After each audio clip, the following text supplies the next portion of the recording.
The intent is to find young people out there and tell them how they can get a job in owning a bar, starting a liquor company, working in a liquor company, doing advertising for liquor companies, because you guys are experts in this.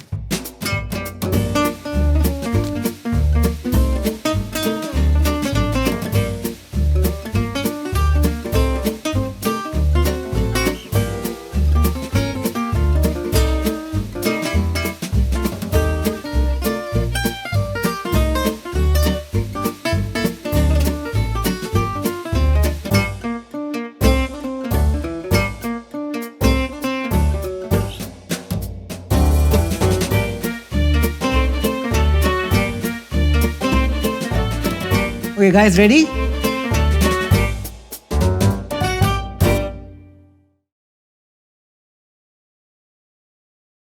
Welcome, each and every one of you. Thank you for coming. The very first thing we do when we begin this off is introduce ourselves.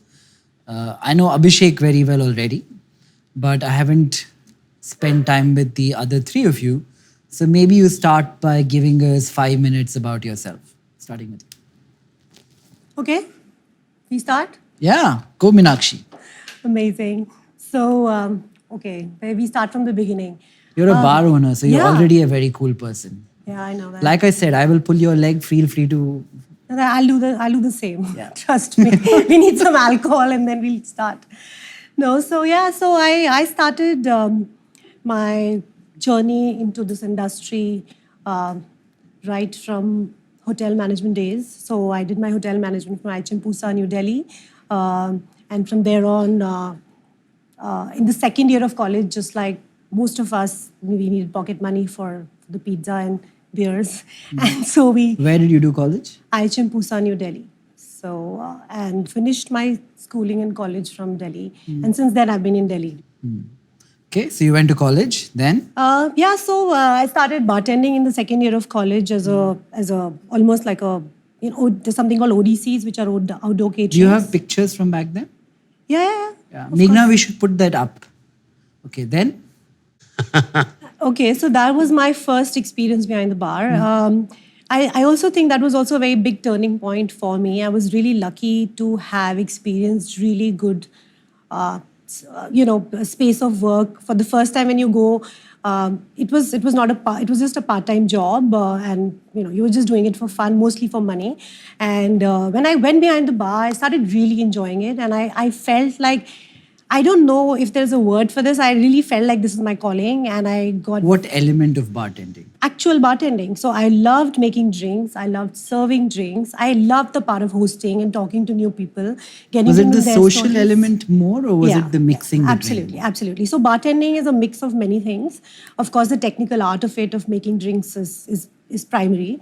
But after that, it's layer on your personality and how sociable you are and how open you are to knowing new people, talking to strangers, and how, what your personality is. And I think bartending can bring that personality out in you. It's a very good, comfortable space because you are also already in a space of enjoyment. You're mostly there to relax. So you also come with your guards down a little bit. So I think from a consumer point of view, it works really well. And I had a great time in that second and third year of college. Bartenders tend to be particularly good looking? No, I don't think so. I think that's not... See, good looking and good grooming are two different things. And I would say that that's because when you're in the hotel background or hotel industry, you're expected to be turned out well. Your hair's in place, your nails are in place. That's part of grooming, and I feel that's also part of hygiene. And because you're serving food, you're serving drinks, I don't want a shabby-looking person, preparing my food, for example. It's the same way I don't want a shabby-looking person making drinks for me. So I think grooming is where the center point is. And after that, of course, you can be groomed well. You can wear a beautiful designer shirt and look really good. Okay, so bartending, second year of college, then? And after that, when I was in third year, as expected, most of the hotel management students back then, I'm also referring to now 20 years ago. Back then, it was expected that now you'll become a hotel manager, you'll get into management training program, and then you get a suit and you're sorted, right? So it's the blue collar, white collar part of it. And my parents weren't very happy when I told them that I don't want to do hotel. I don't want to be a manager in a hotel. I'd rather be bartending. And that was a difficult phase for us as a family as well. But somewhere I took the decision to continue bartending. I did a bartending course. And I think that is when I realized In India? Yeah, in India. My current business partner, Yangdu Lama, had just started his bartending school. So I was actually one of the first initial batches of kids who came out. This was back then. What year? This is 2003-4, and 4 or 5 actually. And this time, funnily, it was a 6-month course, and you were supposed to, after doing your classes, also bartend. So it was literally like 14-hour days, 16-hour days. And for some odd reason, I still enjoyed it a lot, and I kept doing it. I was at it. And I think where the biggest turning point, I mean, there was this whole moment where I was like, okay, I'm going to be a bartender. I'm going to work in this place and that place. I was dreaming all these big dreams. And then I realized that women are not allowed to bartend in India. It's actually illegal. Even today? Today, to certain states in India, women are not legally allowed to serve also, like even waitressing wise, or be actually making drinks. So that was quite a stop for me. I didn't have the option to actually move outside of India. I was barely managing it in Delhi. That's when I kind of looked around and what to do. And that time, Yangdo actually introduced me to somebody who had just started off this website called liho.com. It used to be working for beverage marketing companies, trainings, a lot of space. The space was the same, just not bartending. And actually was their first employee, and I started with data entry and a lot of that, but I actually still really wanted to be there, so I continued doing it with little money.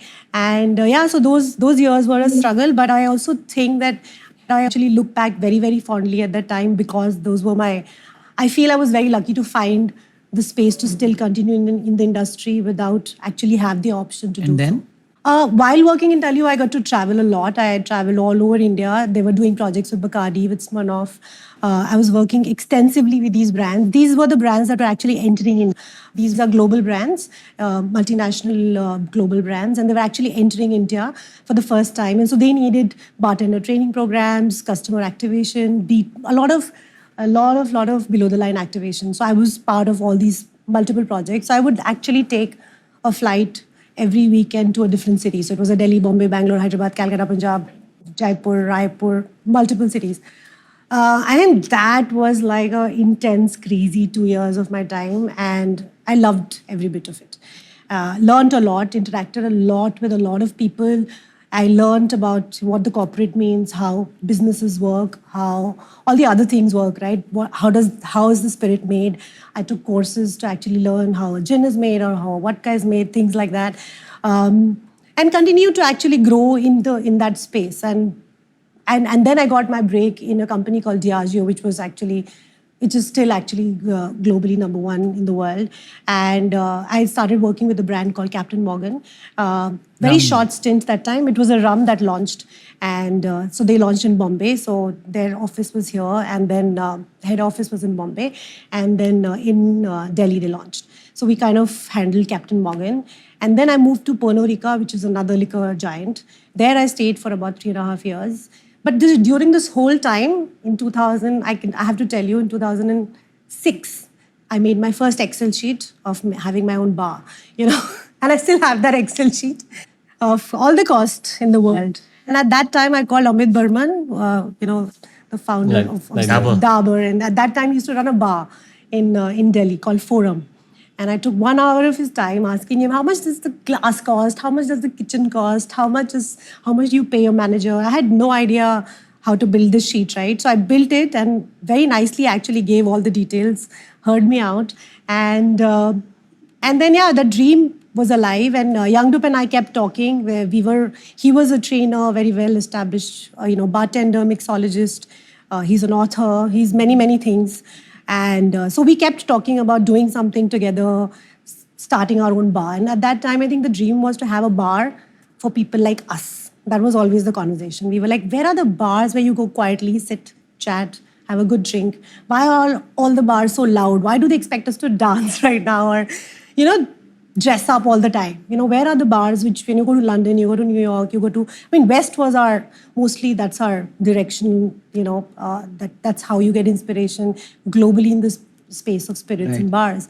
And we used to always talk about it between us that where are the cool bars, man? Like there are pubs, there are beer places. There were of course, we've always had institutions which are amazing even at that time, but good cocktail bars with cool bartenders talking to you and serving you and owners being there for you does not happen. Here there are all, owners who will walk into, this Saap Cup table aa gaya and Saap ke friends aaye hain and the managers are it's a very different culture, right, in India when it comes to bars. And so, so we kind of went through it and we went through looking for investors. We had our conversations and finally we realized that nobody's going to give us money to start our bar. And we really wanted to be in South Delhi. That was our dream. But you know that what they say, that God gives you the opposite of what you want. And then we finally found a place in Gurgaon, in a basement in Gurgaon. It's still kind of in the middle of nowhere is how a lot of people refer to it. People who know this place. It's called Cocktails and Dreams Speakeasy. That's our first bar. We started it in the basement. Young Dup was the bartender, I was the waiter. That's how we like to put it. And we had 2 more people to help us and we had about 4 people in the kitchen. Do you have live music in this bar? Yes. Yeah, I think I've been here. Amazing. And you're a regular customer who was there at least 4 times a week. Yeah, Shuchir, like I told you, Shuchir was one of our first How often does he come? Now, he's married and he has a kid, so I things used to have be there changed. 4 times a week with 4 different Is there people. a correlation between being single and going out to a bar? I think that time, I think it just happened naturally because that was one of the cooler bars. That was the only bar which was close to home. Why did you go there, Shushil? Because I wanted to drink cocktails and there were not too many places in the city at that point in time which would serve cocktails. How many people walk into a bar for the taste of a cocktail and how many walk into a bar for the people in the bar? So majority of the people will come for the entire experience. It's never one thing. Yes, cocktails are, of course, cocktails and food, both, are very much, your center. That's your point of sale. You have to sell cocktails and food. Otherwise, you're not selling the lights and the table and the chair, right? So I have to make money from that. So I have to get that right. But other than that, music, lighting, people, servers, all of it, even the comfort of your chair.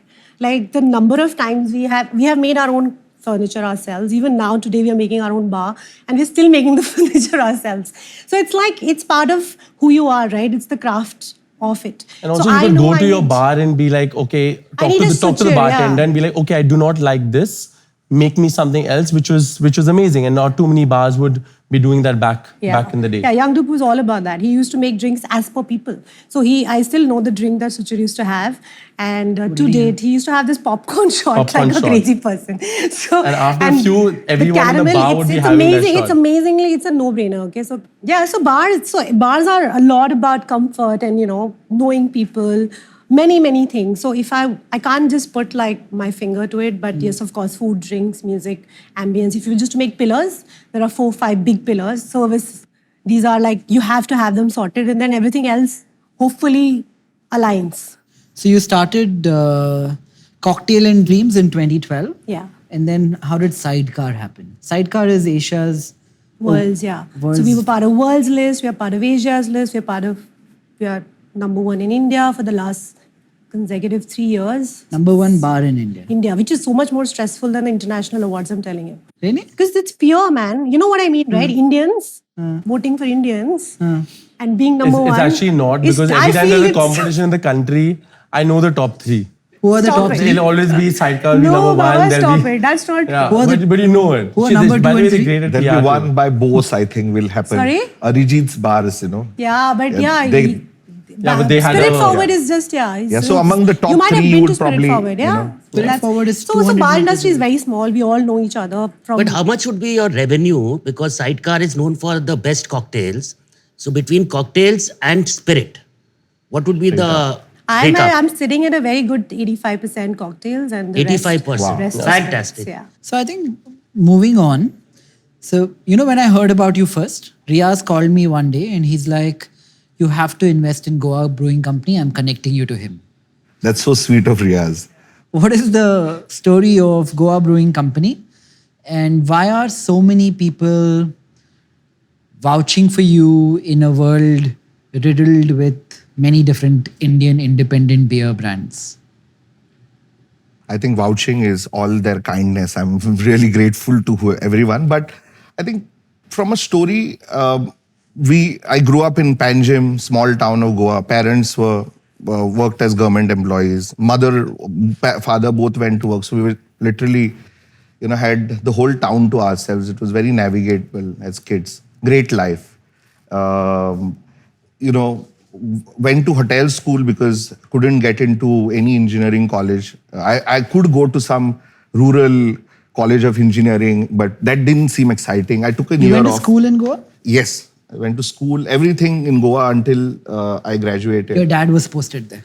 No, my dad was working in he joined as a land surveyor. Parents were first generation moving from village to the city, educated. So their entire focus was to educate us as kids. A younger brother who also again lives in California. And while we were growing up, I think there was varied experiences also. Goa's quite charming that way in terms of it had its own micro culture. So you saw a lot of people, travelers, tourists, people visiting, and you were also exposed to a completely different life, which was very different from what you were living in your small town. And then I joined hotel school. I went to IHM Goa, graduated, but it really didn't feel like working in the hotels. So I was just looking for a job, and Kingfisher, the beer company, was hiring, and I just went for an interview. I had no experience. They just, offered me the job because I was extremely enthused. What year was this? This was in the year 2006. So that was the first understanding of how, the liquor industry works, because beer operates almost like FMCG. And when you are working for a large beer company, the operational length and breadth of it is unlike any other alcohol category. I think beer has to reach the last. You wouldn't travel for a wine, you may go a little further, but for beer, you will want it very close to your home. It's very different. So it operates very fast. You order, so if in a liquor company, you order cycles maybe once in a month, in beer, you get every 3-4 days. So operationally, very, very exciting. Got a sense of that. Then I got a job to work with Pernod Ricard, which is this French company. Great time to join them because it was entirely actually built by Indian executives, Param Oberoi and these guys. He's also in Goa now. He's That was Seagram's then. Were you it was in Seagram's or then. in Pernod? No, I was in Pernod by then. But Pernod had acquired, it's very interesting that when the Seagram's family, which was the world's biggest liquor company, the founder wanted to just sell out. And there was nobody who would buy it. So it was split between many people and nobody wanted to take the India business. And Pernod got it and Pernod turned it around, and today I think made it massively profitable. Yeah, 25,000 crore Biggest, in revenue. It's, I think, the most profitable liquor company. But so the DNA was very interesting while I was working at Pernod. You had great executives who were very supportive of talent. So got to work within Pernod. So from Goa to Chandigarh, which was again a complete 360 degrees shock for me. And I looked after marketing for Northwest India. So got a very different sense of how India is.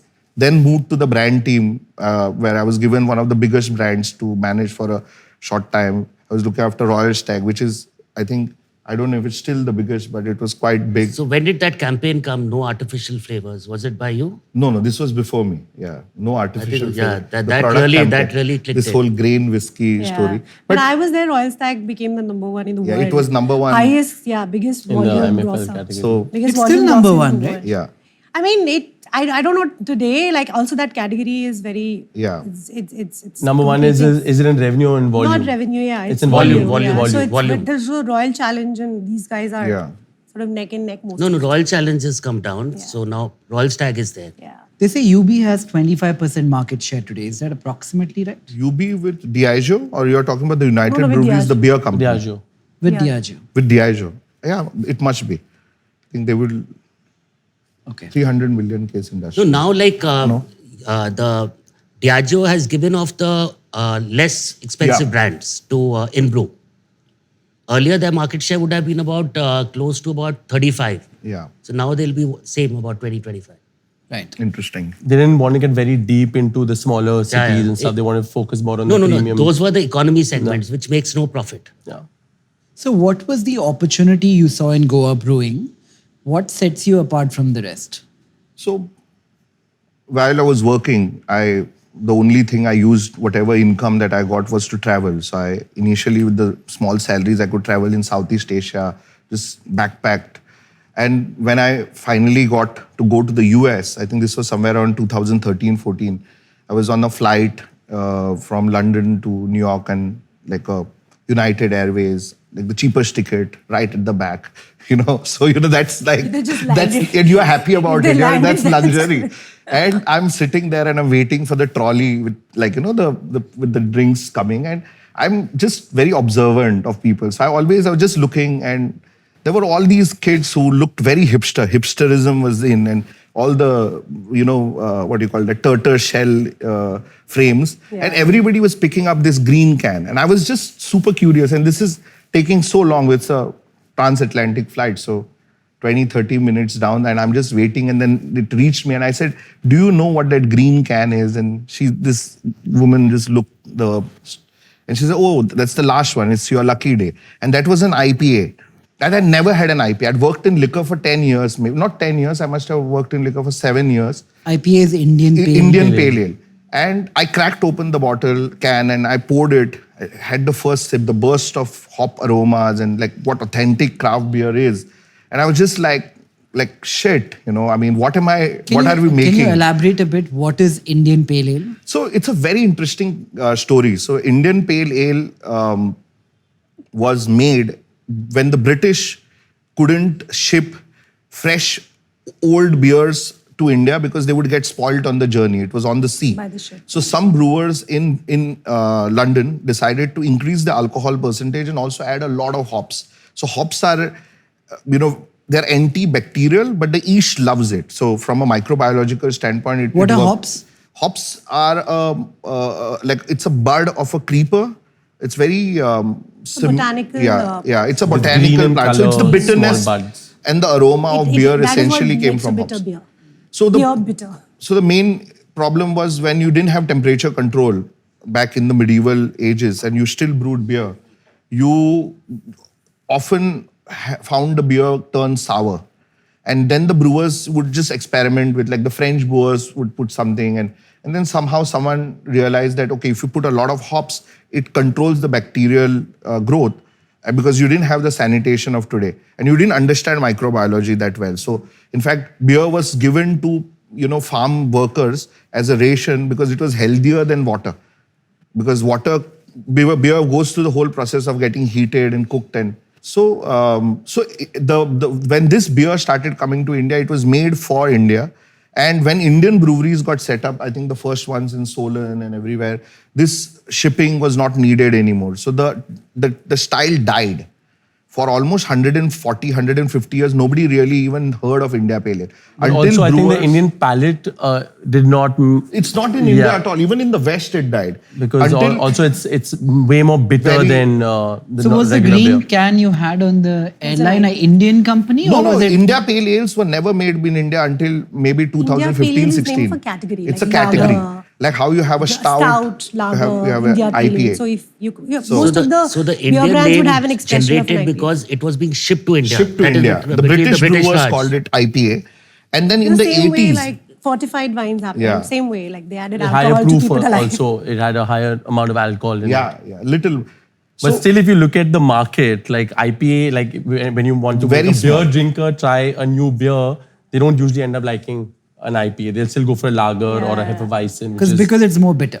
it's So an acquired taste. What would be the difference It takes between time. It's Guinness like and black coffee this? milky coffee. But a Guinness beer is a stout. nerd Like we start loves with milky IPA. coffee and move to, it's the same. I think the palate grows, right? Over Yeah. like it's the blue cheese and Amul cheese. It's all evolution. situation. And the category really took off because there were like this very passionate, absolutely, authentic brewers, home brewers in the West Coast who decided to start, challenging the status quo of these big corporations. So the big beer back in the day in America was all mild lagers and everything. So these brewers started making small batches, I think, and then the style that became very popular was IPA, and it was invented by the brewers like Stone Brewing, Lagunitas, the first generation craft brewers. And they also came with that great culture where they were really trying to, they were also contemporaries of the tech companies and, very open work culture happening in the West at that time. So this was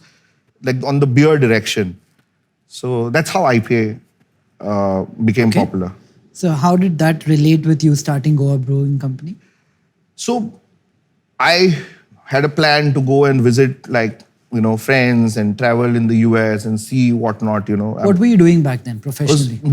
I was working in those days I was working in Chandigarh, I think, yeah. For Pernod. Okay. Yeah. So whatever money I saved, I just would use it to... So you saw this green can, you were like, IPA is great, Yeah. kick-ass. Yeah. Then? So I read the can, I was like, this is insane. Like, how can we not make product like this? And I was always thinking within the companies, what can you do to create new product? I was very trying to shake those within that organization. I just was, I think, waited. I remember pacing in the flight, wanting for the doors to open. When I landed, I just went to the brewery that made it. Then I just kept traveling, going from one brewery to other. Then I must have, on that trip of 3 weeks, I must have gone to maybe 2 or 3 breweries a day. I didn't even meet my cousins. I said, I was totally obsessed by the idea.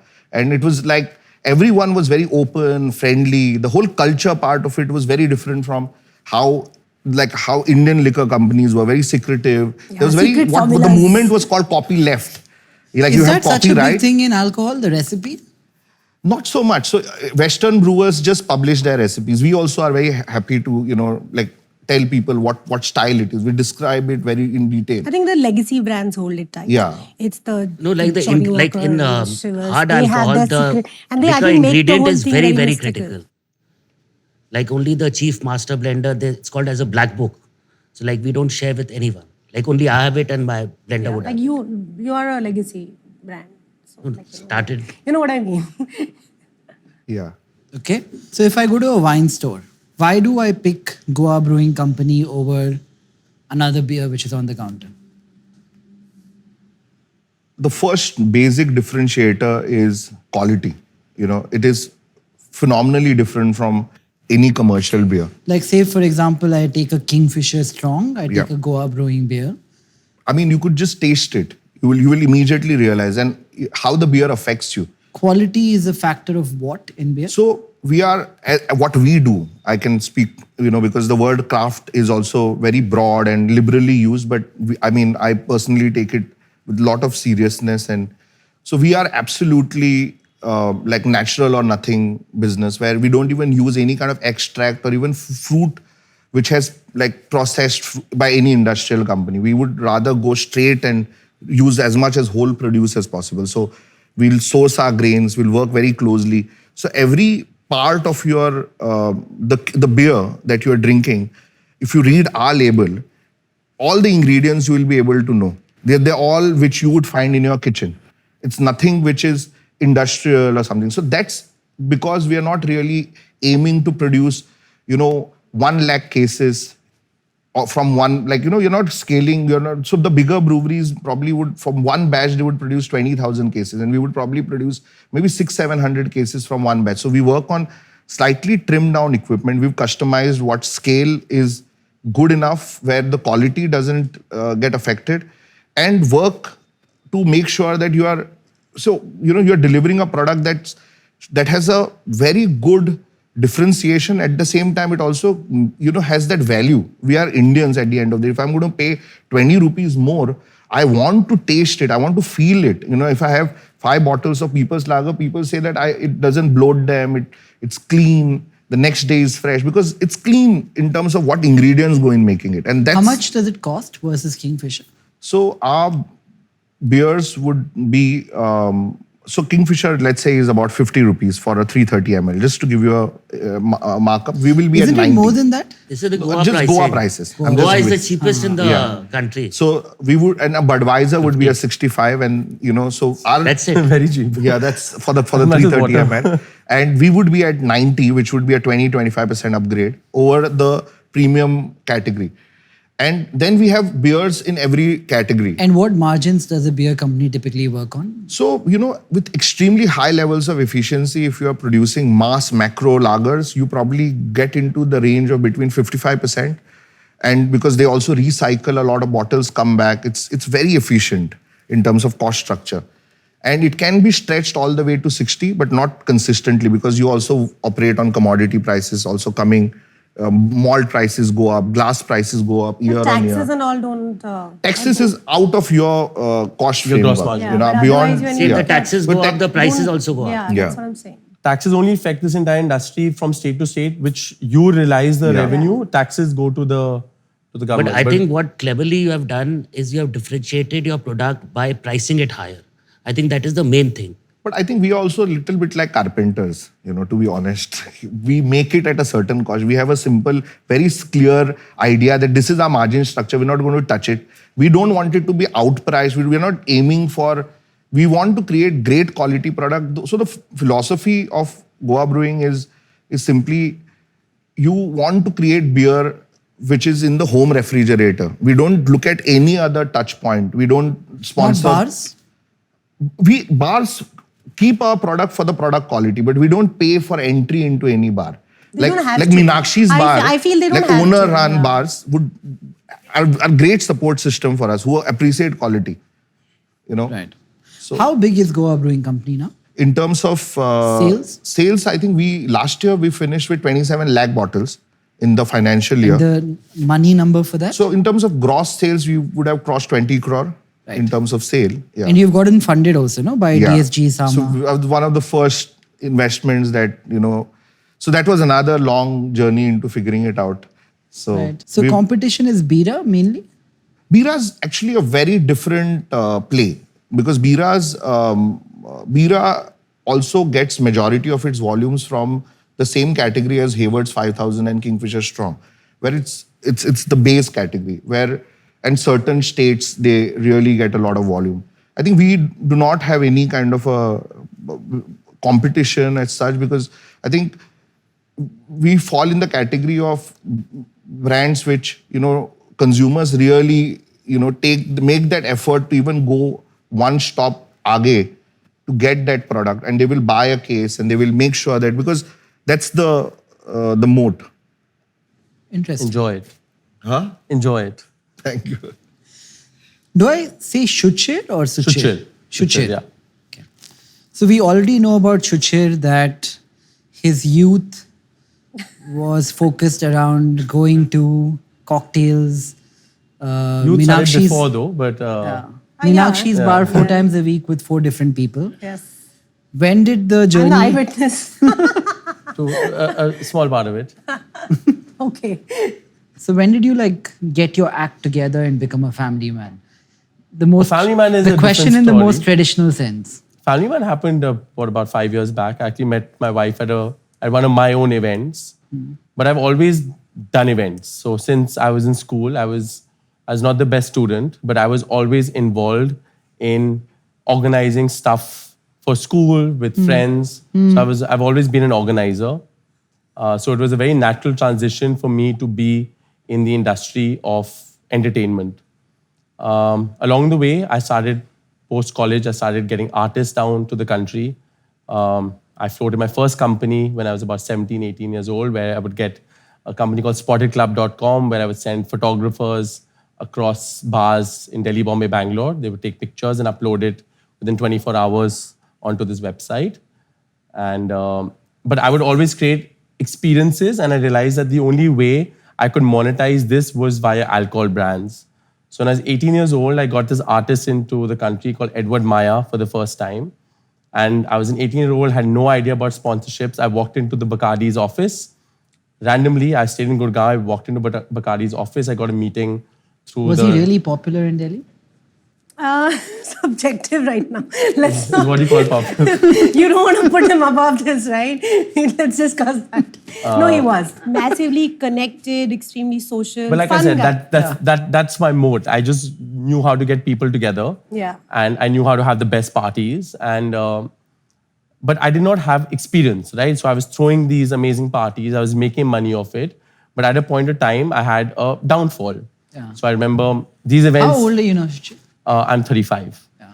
I'm 35. There's something about this. I have a couple of friends in Bombay and Bangalore who are really cool, organizing great events at a certain point in their life. They all have a change of heart where what was once really appealing and validating for them stops being validating at around the age of 35, 40. Why is that? Actually, for me, I take great offense to this because when I watch some of these guys who are making money, having a good time, being very social, in many ways doing what they love, why do they stop it and then try to do something completely different at a later half of their life? I don't think I've stopped it at all. At least from personal experience, I realized very early, whatever I do in life, I'll have to build my business around it, and I could not do a 9-to-5 job. I was very clear about that. I had to be doing something in which I have fun. So I had this one party which did not go very well, which was a very big talk of town. And it was called Oh, It Was a New Year party, where we ran out of alcohol. Organization was not the best. In 1 month's time, I decided I was a small partner in a nightclub. I sold that off. What went wrong? The partnership that I was in at that point in time, who I partnered with to have this party, that did not work out for me. And my responsibility was perfect. What I executed as part of my responsibility was on point. But I'm thinking Delhi, someone shot somebody. that's the same party I'm talking about. Oh my God. Suchir, this is a trap. No, but that's fine. That did happen. No, That we were party. all fine. We were all There's playing stories along. for At it. your bar? No, of course not. No. So that's a We story. don't have. Within people 1 like month's that. time. I haven't arrived yet. We haven't arrived. Oh God, this is so wrong. So within 1 month's time, I quit whatever I was doing, and I joined. Who's also a mentor to me. I joined a company at a very low. I was making lots of money, but I realized that if I want to do what I want to do for the rest of my life, around what I want to do, which is entertaining people, I have to understand how companies work. So I joined Roshan Abbas. He was running a company called Encompass at that point in time. I joined as an assistant manager at a very low salary. But the 3 years I spent there, all I did was understand invoicing, taxation, purchase orders, how to vendor management. Give me the secret recipe to throw a killer party that everybody wants to show up to. One line. So what I do now is experience. So what I learned from that and what I do now is the same thing I'm doing for 100,000 people across 3 cities with one IP that I run called Gin Explorers Club. It's just corporatized, right? That time financing was, I had to sell tickets to finance. I had to go behind sponsors to finance. Now financing, thanks to these ticketing partners, has become much easier. Alcohol brands are spending more money on getting experiences. People became more music sensitive. They would come for certain acts. So basically what I do now, it's exactly what I was doing back then, but I'm more organized and I've built a successful business only focusing on the alcohol industry. So watch brands come to me, luxury brands come to me. I say no to everyone. What I know very well is alcohol. I know how to say, I'm their friends, right? So I work with multiple of his brands. I built out one of his gin brands. Suchir is an important guy. If he comes to the bar and says this is a cool bar, then you kind His, you make what it he in the created, list. this Gin Explorer Club, is one of the most fantastic properties. Yeah. And it's like a carnival.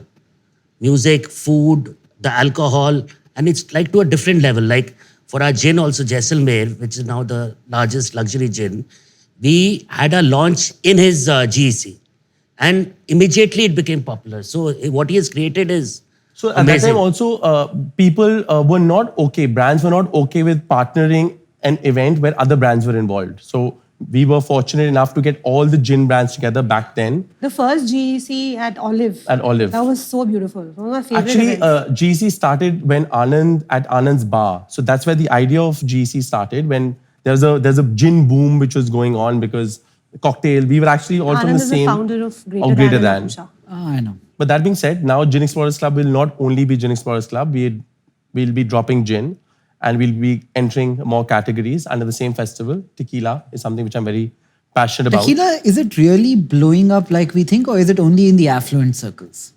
Globally, it's blowing up. India will always be in the affluent Yeah. circle So because as- of Much price smaller point. than gin? But as per Way like the smaller. ISWR report now, it's actually growing 3 times, which is but on a very small base. So it's like saying 1 glasses have now multiplied to 3. But it's growing faster than everything else, right? So in But the US, volume base is very small, and Yeah, it's volume only base is the super top small. level tequilas which are growing. tiny. Because if you see the lower level tequilas, they're not selling at all. So we're still a whiskey market. Like we will be a whiskey market for a really long time. So you run Food Talk India, which is the largest food community in India? That's how we started off. But right now, I'm focused on Anthem, which is a marketing agency which focuses on the alcobev industry. Under that, we have an IP called Gin Explorers Club, and I service Pernod, Diageo, all these brands. I do their marketing strategies, activations, events. And along the way, I built a beverage brand called Jade Forest because I wanted to be in the space. So I was like, I can't create my own alcohol, so I created a mixer brand. Why can't you create your own alcohol? It's expensive. At that point in time, I actually sat with Lama also Yeah. at a point in time to create my own alcohol. I was just scared. Red tape-ism, every state has their own excise duties. And even while I run an alcohol agency, people look at you very differently. Even when I go and apply for a license for a cocktail festival, they're like, अच्छा आप शराब promote कर रहे हो घर पे पियेंगे शराब रात को, but they look at you in a very different way. You're the shadiest of the lot. Yeah. Always. But now it's changed. Where are you hanging out of? Who's changed?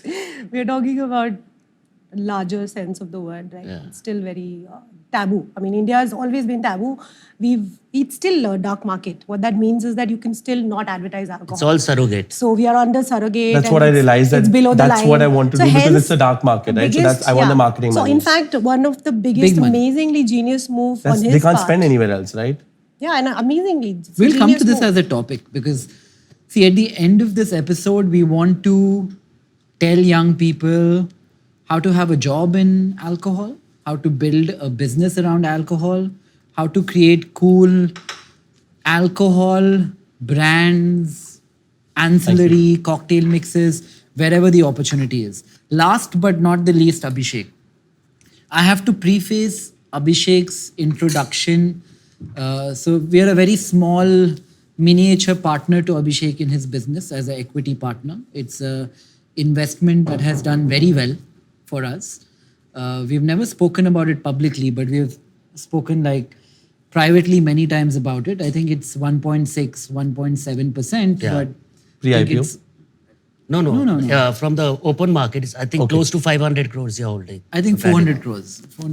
Near 400 crores of Abhishek stock, Radico, which is a great investment for me.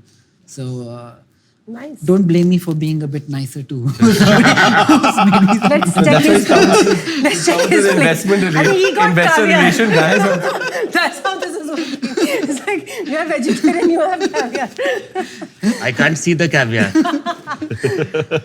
But tell us, Abhishek, you have legacy in this industry. I didn't know, but 70 years, really? No, actually, see, our company was formed by the Goan brothers in 1943. And then 1973, my dad bought it over from Mr. Sanjay Dalmia. And so from 1973, our family is into the alcohol business. And I studied in modern school. And I always say I'm in the business of making people happy. In Bangalore, you were in boarding school, right? No, modern school was in Delhi, And then college in Bangalore. then college in Bangalore. So for me, from the beginning of my school days, I always wanted to create a brand. I love alcohol. That's why I'm happy because I practice what I preach. So I love each kind of alcohol. And by nature, I wanted to become a CA. But as God had it in store for me, is my mom didn't wanted me to do 4 years of CA and then 3 years of college, then 4 years of CA, then 2 years of MBA. So I landed up in Bangalore. for my engineering. And I think the kind of homework I did there by visiting all the pubs, everything, paid me very well. I think Bangalore has been my biggest inspiration of what Radico is today. Because Bangalore is always known as the pub city, and every street had its own pub. And the liquor consumption that time liquor consumption was not like an FMCG. It was more like, it was a thekedar system where you push your material. It was not a consumer's choice. But Bangalore was the only city where you could see the liquor as an FMCG. So I did my engineering there. And then in 1996, I finished my engineering. And everything which could go wrong happened to me. I was that time, I think, 22. So we had a separation in our family. My father were 4 brothers. And we got Rampur Distillery. That time, I think the turnover of the company would be about 70 crores. And I had a liability of 50 crores. And the profit would be kind of zero. And What year was this? this was in 96. That's the time I joined business. Also, we had a bottling contract with one of the leading players in India, which got over. So my entire revenue system was over. Company was kind of in losses with 50 crores liabilities. So that time, I went to one of the largest bottlers with Dad, and he made us wait for 5-6 hours and wanted a stake in the company. So that's the time I went to Dad. I said, Dad, हम लोग मर तो गए हैं. Now our back is against the wall. And I really want to create a brand, and let me try and do it. So that's the time, as a company, we decided to get into brands. And one of the biggest tasks for me was to change the name of the company. So the company was called Rampur Distillery and Chemical Company. And I was 22. We had 11 foreign companies in India. That is the time that there was a myth, the amount of scotch consumed in India is more than what is bottled in Scotland. And here a 22-year-old guy coming, no monies, nothing, totally like it was a different scene. So first of all, it took me 3-4 presentations to the senior team, and the age was all high. I was 22, they were all 40, 50 years old. So I changed the name of the company from Rampur Distillery and Chemical Company to Radico. RA of Rampur, DI of Distillery, and C of Company. So that's how Radico came into existence. And But by the way, I love this part of the story wherein I find this in many industries I'm going in to invest.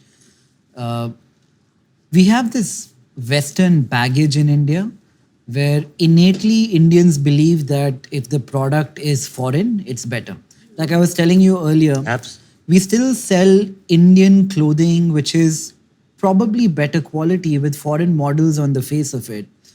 So when I saw this company which was making alcohol called Rampur and Jaisalmer, in some cases which was not even aged as much as the Scottish counterpart, selling for more than that. And people would call me and be like, when we spoke about alcohol, they would be, you will only get it in the duty free and only sometimes. Otherwise, Rampur whiskey will be sold out. So I was enamored from the very beginning in terms of how has an Indian brand been able to pull that off? I feel that way for all industries, not just alcohol, apparel. And sometimes I'm sure your bigger market in your earlier years of products like Rampur would be international, right? And not... No, I'll come to Rampur a little later.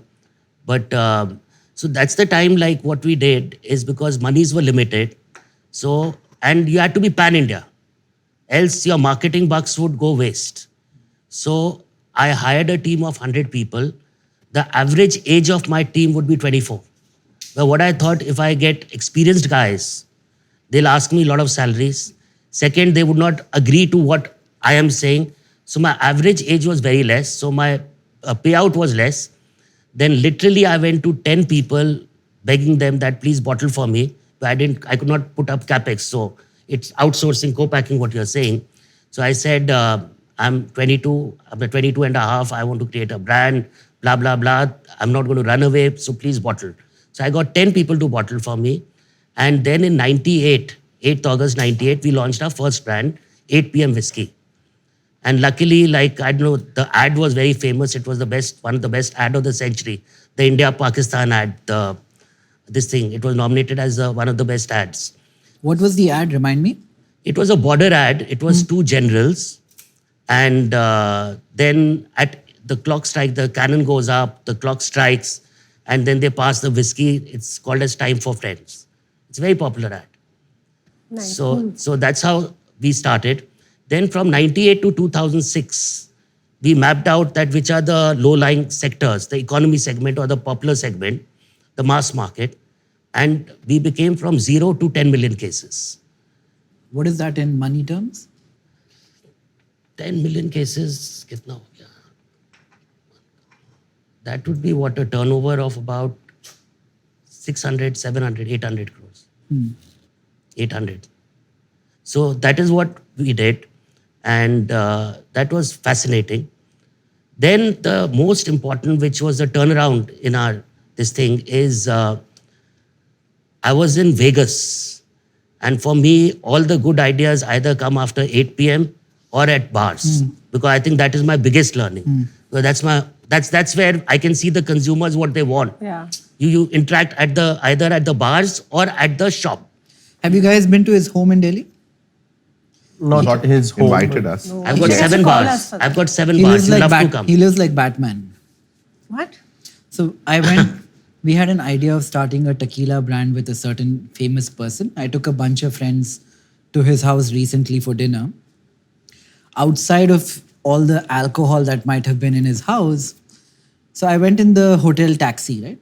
And we were going back. So when we were leaving, Abhishek sent a Rolls Royce, a Bentley, and 1 or 2 other cars like that. And we went in like a Convoy. posse of cars. And I was like, what is going on? And my Innova, which was from the hotel, was following me from the back. Bangalore versus Delhi. Very nice people. Very nice people. No, had to send one I don't want to. Bangalore also have a lot of people, much more than Delhi. Starting you off with So the that first is also different. So that I don't get it. So anyway, so I was in Vegas. So there, what I saw, that people were ordering vodka on the table, Grey Goose. And the whole trend was changing because earlier you never used to show your bottle off.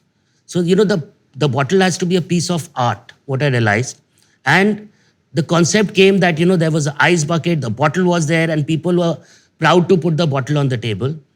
So I said, we need to create a vodka. And we want to go and premiumize.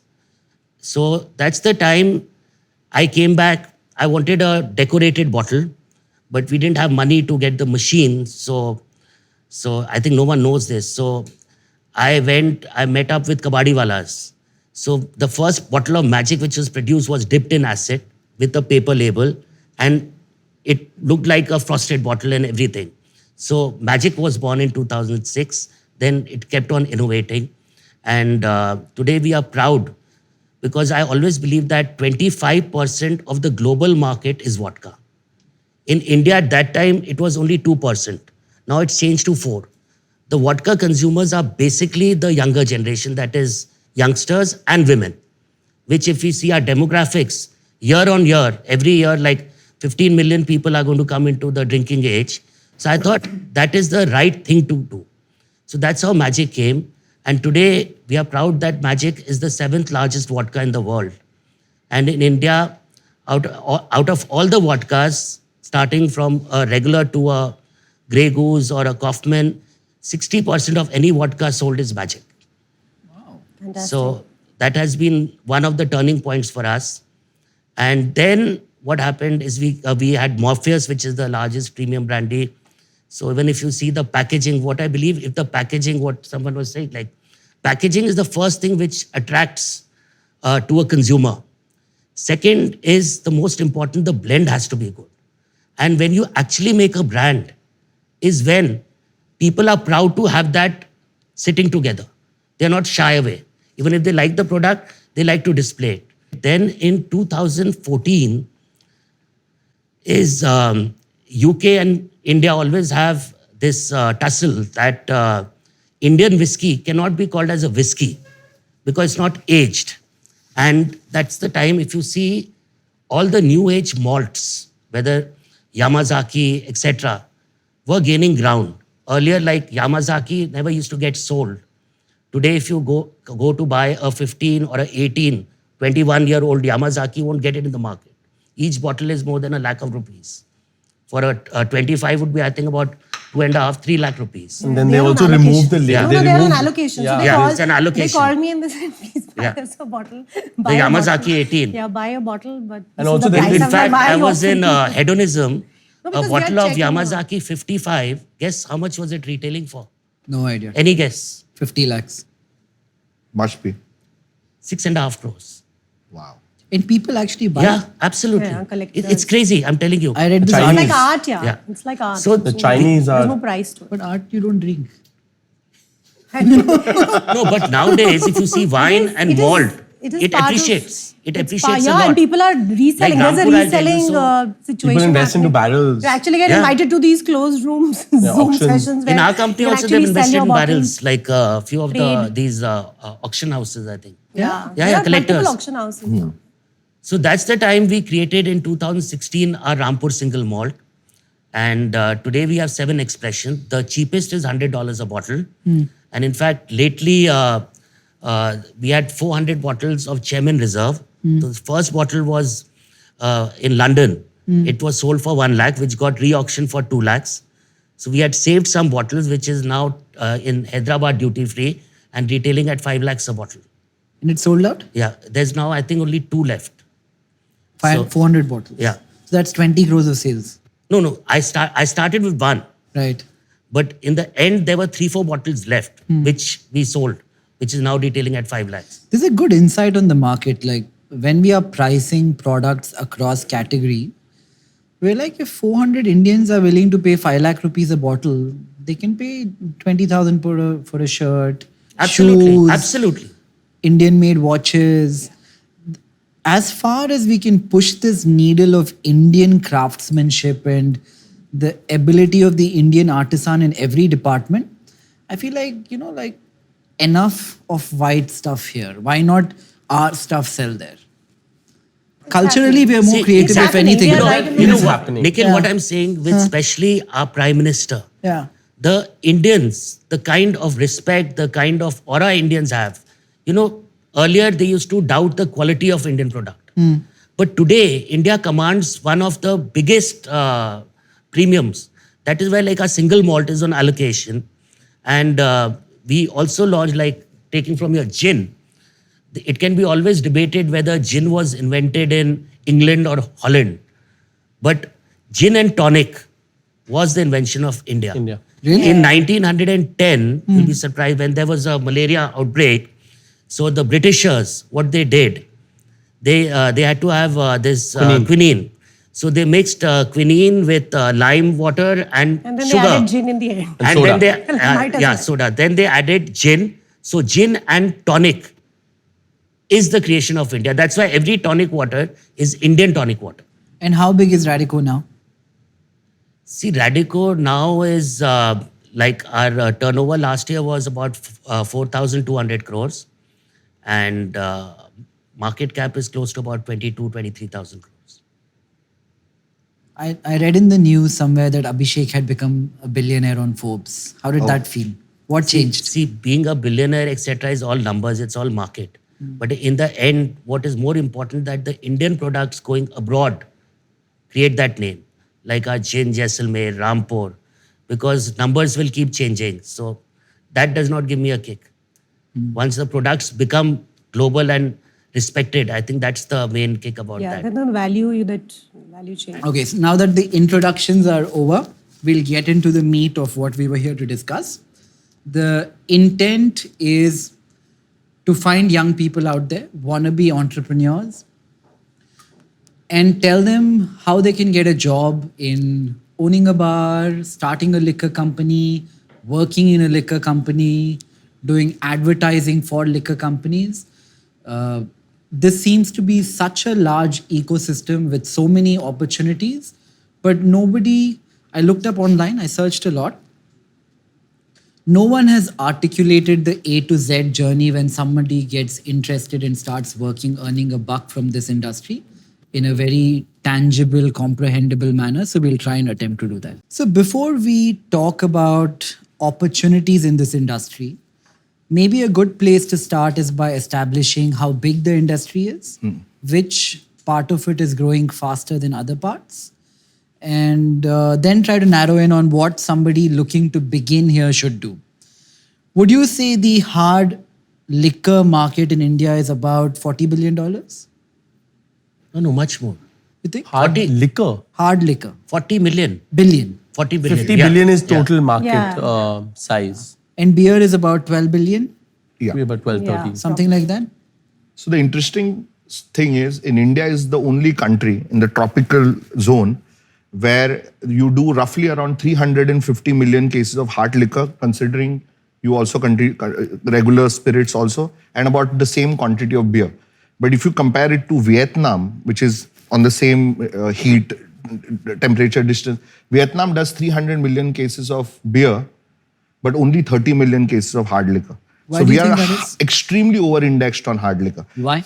I think one of the key reasons is, I think if you look at the psychology, we have to look at India, urban India is very unlivable. And one of the big, the consumption, categories that the IMFL category gets its volumes from is the post-work going home period, which in the traditional liquor parlance, you call it char yaar moment. Like 4 people working in different jobs would come together, sit at a small Nip theka, joints, thekas. enjoy, Pawas. have that one break and then go home to there. And look at the transit times within cities. So you're really short of time. So this moment of like maybe taking a little break from your routine is very short. Hence, the consumption style and pattern has also been developed around this. So what happens is we are extremely over-indexed on the 180 ml nip.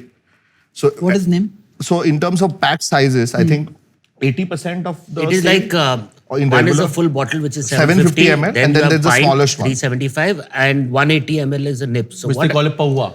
Oh, wow. So what happens usually in the, say, up to a level of a semi-premium segment, Yeah. that is up till, say, a Royal Stag. Yeah. So you'll see guys will meet at a place, Ahata it's called. They'll buy a nip, Ahata. Ahata. Is Permit attached room. to- Like now it's Permit room. Permit Permit rooms. rooms. Permit you rooms. have, yeah. So there they'll take a nip and they'll finish it and then go home for work. But so go home for meeting their wives or anyone. so that So it's basically summarized Yeah. as bang for your buck. A lot of times this happens. So it's if you have 1 hour, if you drink 2 beers, the How to high get that you high the get, fastest. high Yeah. that you get versus you drink Gone two, in 60 one, seconds. But for 180 the, ml, for the one premium hour. liquor, Beer premium liquor it segment. is different. But for the Strong this, is the biggest because they like to get high. which No is other surprising. reason. Which Yeah. is surprising. Like it nowhere in the world, 80% would be strong. Nowhere, nowhere. What do people drink for? Is it to escape? Is it to escape the monotony of life? Is it to get a high? Is it cultural in the sense that it's an activity that you like doing along with your friends and family? Why does India drink? It's also broken up into segments. The country liquor drinking class, for them it's price point and they want to get high at the lowest cost. What do you think the No, psych- I'll change there. Like I studied in Bangalore. So say he's talking about the country liquor or the lowest segment. So you'll be surprised. These guys go to work at 8 a.m. They do physical labor. I've seen them because I used to have in my BMS college the industrial engineering, so I had to break the hammer and everything like that, So 6 o'clock, you'll see that guy in a liquor shop and how they drink it is amazing. They'll take a nip is called a spawa in Hindi. So they'll take it, boom. And then they'll go for work. It's so physical. After their work, they'll again come back, have one more, and then go home and sleep. And no need of a mixer. No need of a mixer. So if Maximum they pick it water. up for 50 rupees now or 40 rupees, that's a typical what price. percentage alcohol is this? 28%. No, this Can? is 42%. 42%. No, it depends. countries- Like you have 26, 36, Yeah. and I mean, 42 points. Thara has So recently I've done a content series on country liquor and which is doing very well for me. So I've actually picked up country liquor from all over the country and I've been tasting them, and they don't taste as bad because of the low ABV, although they have synthetic flavors in it. What is ABV? Alcohol by volume. Alcohol by volume, which is not strong. So a typical whiskey, which will be a 40%, a Thara, which is your country-made liquor, is 28%. So you can drink it directly versus a whiskey that you need a mixer. And they have all those local flavors. You have Santra, Santra, all that. You know, it's very Literally, different. It's the local flavors of India. I've had And they one have which funny tastes names just like like Sambuca. Jalpari, whatever. Like Fun it could be names. fun names. I think Yeah. these are fun names. I It's think very- that'll be a fun content piece if, yeah. And I had one which tasted just like Sambuca. Like you put Sambuca and you put this other country-made liquor, you will not be able to tell the difference. This doesn't sound necessarily like a good thing, right? Somebody gulping 180 ml. It's not. It's not. It is not. It is irresponsible drinking, but they don't have any Absolutely. other option, right? Mass level drinking, it's to get high. To answer your question, it's mostly to get high quickly for the money that you've spent. What is the psychology behind wanting to get high? Why is this laborer who is making, let's say, 800 rupees a day to go and lift something for 8 hours or 10 hours or 12? Why does he want to get high at the beginning of his day? It's the same psychology that a corporate CEO probably comes home and has a whiskey at home before they sit down on the dinner table. It's the same psychology. You are what is that tired, you want to psychology? get away, you want to spend your day not thinking about maybe work and socializing or talking to your friends or your work friends, whoever you talk to. But from that point of view, it is that break. They Like, don't want to get because their shit-faced. life is so tough. They don't want to just. Yeah, it's physical Yeah. labor, it's Yeah. taxing. Yeah. I mean, they have enough issues, I feel. Like, I Yeah. think it's Yeah. a lot of that. I mean, as part of Diageo Pernod, we did a lot of rounds in Yeah. many liquor stores, permit rooms. And one of the biggest learnings was that why are they sitting here and drinking is because they all need to get home in half an hour and then start that whole day again. This is one break you got in the whole day where you could get away with your friends or whoever you drink with. I mean, that's irrespective. You can drink alone and still find, that peace. So I think it's that. Right. Because we can't go around this question, do you think alcohol net for society is good or bad? And explain why. Make a case on this side and on the other. I mean, you are talking to people. who are I in think the- there is- I'll give can't you do an that. analogy. Otherwise. See, anywhere where alcohol is banned, whether it was US, etc., it has led the economy Overconsumption. into shambles. Yeah. What she's rightly saying, drinking alcohol in moderation is very good. You're talking Kennedy time, bootlegging. Yeah. Talking about Even the doctors say prohibition a era, glass which is of wine 1920s. or 60 ml a day is very good for the heart. So I think anything in moderation is good. Even So what you're saying is culturally, alcohol has been a part of our life Absolutely. for centuries. And if you ban it, what happened in US prohibition, the money from alcohol will not go to you guys, but it will go to the dark elements Not of even to society. the- But that the being said, government. if I'm not very good with the numbers of America, but the younger generation that I tend to engage with once in a while, they're not drinking as much as we were drinking when we were younger. At least they're not drinking as much as I would drink when I was above the the younger legal generation in drinking India age. also. Maybe they don't have They have four friends alternatives to go to right? four They're different doing bars. other things to get high, but they're still getting high.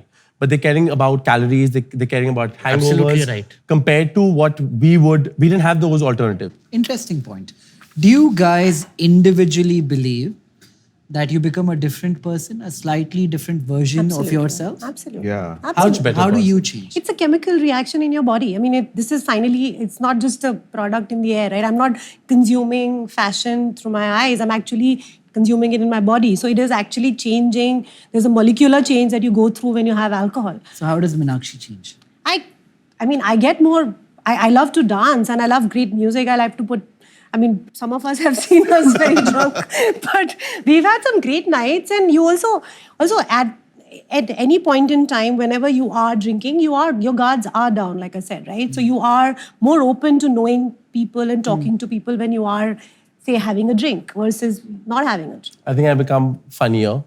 I become more social, and I become more chatty. Abhishek, I've seen. Love. Yeah. See, I always say I'm in the business of making people happy. So I become happy. Yeah.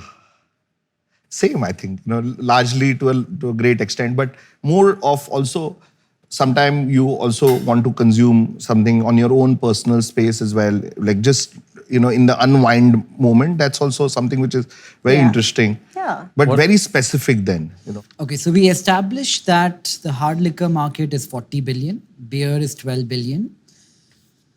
So we have some data that says that, correct me when I'm wrong, UB has 25% market share, followed by UB Spirit. and beer together. Country liquor has 20%. No, actually, if you see 400 million, in terms of value now, I'll terms. tell you the thing. Yeah. Value terms, yes. No, Not volume, no. 400 million is the hard liquor. So 400 million cases. Country liquor would be again a 300 million cases market.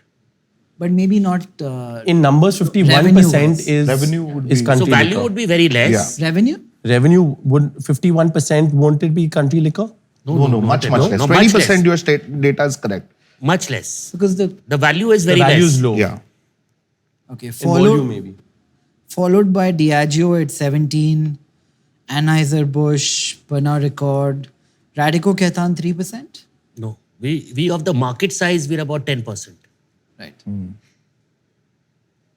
So what did these brands do correctly, which somebody can use to emulate, somebody can build around? If you had to talk about underlying trends in the brewing space, what is changing today that I should focus on? Imagine I am a 25-year-old who has managed to raise 10 crore rupees and I want to start a liquor brand.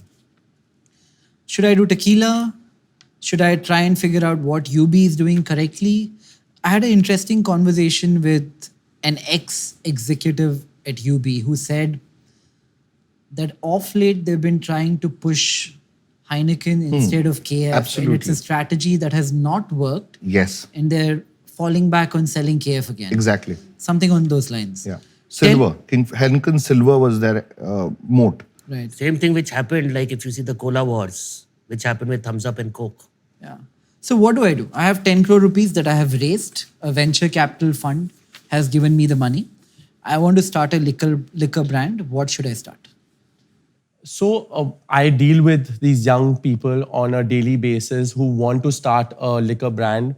When you talk about numbers and market share, most of these kids do not know their numbers and they don't want to go into building a tequila or building a gin because they want to capture market share.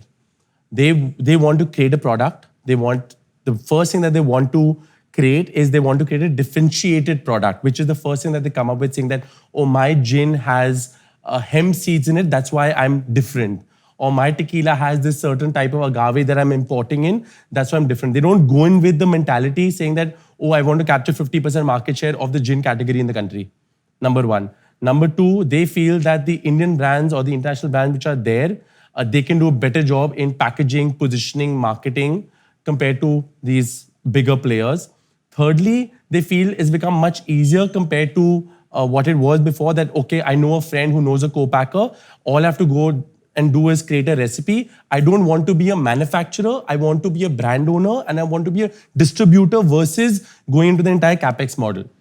Can you manufacture, brew on your own with 10 crore rupee capital that I've raised? You have can to go to a set up co-packer, right? you can set up a distillery with, but most of your money will go into just distillery you setting. cannot set I up with raised- 10 crores. Distillery is Nothing. too less. It's less because of brewery, I licenses. think you can So answer I raised, better. my first round was Yeah. 8 crores and we spent almost 6 in In capex capex. because Yeah. we really wanted the best equipment to brew.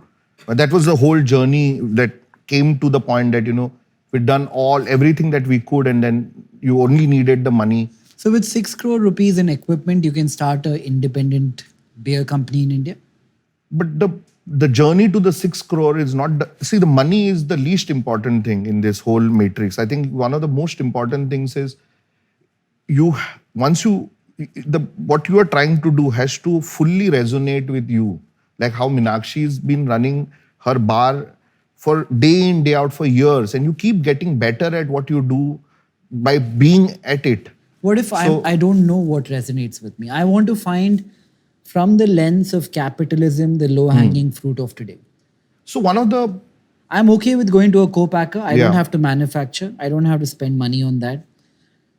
What brand and what price point What category? Category. The question is Yeah, category. And I would category. say the highest Yeah. category is whiskey. And I would say Whiskey, that but then you whiskey have would be aging your, and stuff like that. Yeah, So but even whiskey with would 30 be to your 50 most profitable category. And by far is the one that actually has stood the test of time as well. Like I've seen all over people set India. up with 30 to 50 lakh rupees, how their money is spent. Maybe 10% is spent on creating the brand. The balance goes into actually paying Yeah. listing fees in every state. So they These are usually start off non-distilling people. from Goa. They started from Goa. Then they go to either Delhi or Gurgaon. And I'm talking about gin as a category because that's a space I know. In Delhi, you have to pay per brand, which will be about 12 lakh rupees for vodka and gin. That's where most of the money is going initially. Go to market, 30 to 50 lakh rupees. People can start off their brand initially through a co-packer. If you want See, to start. but the journey is really long. I to think- answer I your think, question, see, it's if you 6 see the CR is liquor today. industry, we are You in- have to have 6 CR every year. So we are not talking about... you have rated So I just want Capex. to... Yeah. Capex. One time. No, but One then time. after, I'm just saying you've No, set you up can the be very brand, frugal right? What about also. what about, like I'll tell you, like in our industry, if you want to go all India, you have to have 35 Yeah. bottling units. Right. Then it's a dark environment. So it depends on the category. So with such a small amount, you can only make a mark if you go into a niche category, Which I'm fine doing. Yeah. which only you get into a niche category. Right. There also, you have to, the most important is you have to have the patience. Which is fine. Because what I feel, to get the first 10,000 consumer is the toughest. That is the biggest journey which I've seen in all my brands. Absolutely. Because Building the once base, that 10,000 are loyalist consumers, they'll make 50,000 consumers, then millions comes. That's happened with each of my brands. It goes slow, but then it just takes off. So the minute you push your brand, and the most important in our industry is the payment. The minute you push your primaries and you don't look at your secondaries and tertiaries, the brand is finished. What is primary, secondary, tertiary? Primary is distribu- suppose if I give to a distributor. Then secondary is when it goes to the retail. The most important is the tertiary is the retail offtake. Any retailer will take your material, but till the time Yeah. it does not go out, he You're won't not give you a making any payment. money till the end. the of time. And the sale. biggest So problem your is sale that not happening distributors at don't pay you. distillery, So right? You're in selling our it after industry, 3. what Minakshi is rightly saying, I echo her, what she's saying, with a 6 crore fund, it's like if you click it, you're a god. But you should have that capital of at least 50 crores, etc. But he did it with 10. no? Fantastic. Small. You like, can start. So I That's have beer one and hack that's which See I that, think no, we I'm should- talking about alcohol. Beer is a different category. I'm open to I'm beer, talking about wine, alcohol. tequila, gin, anything. So I've looked at even Anand's story and these other gin brands. They didn't start off. They were going to co-packers and no co-packer wanted to bottle their product, right? If you go to co-pack and tell them, if I come to you and tell you I want to build 750 cases in a year, no, they'll say that's too less for me, right? So that's the main thing, that you have to start small. Which co-packer should I go to? Any names, recommendations, people who have repute? So I think co-packers, there are many. You should probably choose a market where the resistance, the friction to get your product to the consumer is the least. So don't go to markets where there is i.e. very Goa. high regulation. Goa, we Goa built is the best. an entire ecosystem. I think please come to Goa. I think Goa has great co-packers? Goa has great co-packers, also extremely. There are 2-3 types of markets that happen in India. Goa is considered an open market like Maharashtra, where you have a distributor. It almost operates very similar to, say, any other business. Like you have the freedom to do. If you are in Karnataka, you have to sell to the government. So you have much higher control. So as No, a I get starting that. point, I don't want to get go- into the complexity Yeah. of different states because I think there Yeah, are too that's- many rules. But are you talking Yeah. about liquor or you're talking about beer? Either. anything, I think. So both are different. In Goa, getting a co-packer is easier. Getting a line. Name a co-packer, somebody of repute. Greater than, and there are a bunch. Like there are 30, Greater 35. than is a co-packer? It is being made at one of the factories. So where- also so model they is, started from there. Also model is that you go to co-packer, and if the co-packer doesn't have the still that you want to use in order to make your product, since the co-packer has all the licenses, which is actually the majority of the cost, Biggest work, the yeah. biggest work, the biggest headache of your fire, your chemical, Yeah. you have multiple licenses. Where initially, if you want to raise money to build your own distillery, that's where your money will go. Is when you import a still, give it to your co-packer and tell him to use this still to make your product. Yeah. And then get a good distiller. Yeah. So when you say bottler, do you mean co-packer? Yeah. Same thing. Can I find a co-packer for whiskey? Yeah, you can. So for anybody, for any Easy. spirit. Any spirit. So then I don't need that much money, right? If I'm using a co-packer and making whiskey. This recipe, how do I go about getting it? What is it? I remember Kiran had this license in beer, brewing, whatever. She studied microbiology. She spoke about how the recipe is such an important ingredient. Absolutely. I don't know anything about liquor. I have raised 10 crores from a venture capital fund. I have a broad plan in mind. I go to a co-packer, Blue Ocean, somebody equally relevant. We'll put out names at the end of this podcast with some research. We'll take it from you. Yeah. Who are good co-packers. Second step, recipe. How do I find a recipe? You'll get a consultant. Most people get a consultant on board. You either get a distiller, for example. Yeah. I mean, I'm just giving you an example again because we know these guys. Greater Than and Hapusha was made by somebody who was making gin they came back from Bombay Sapphire, right? So the legacy is big. What's their name? I wouldn't know their name, but I know the lady. I've met her. So we'll put... We'll put this stuff out. You go two ways. Either you get a consultant on board who will take you through this entire process, or you get a master How do you distiller. find a consultant who would take you through the process? Difficult to find in India, no?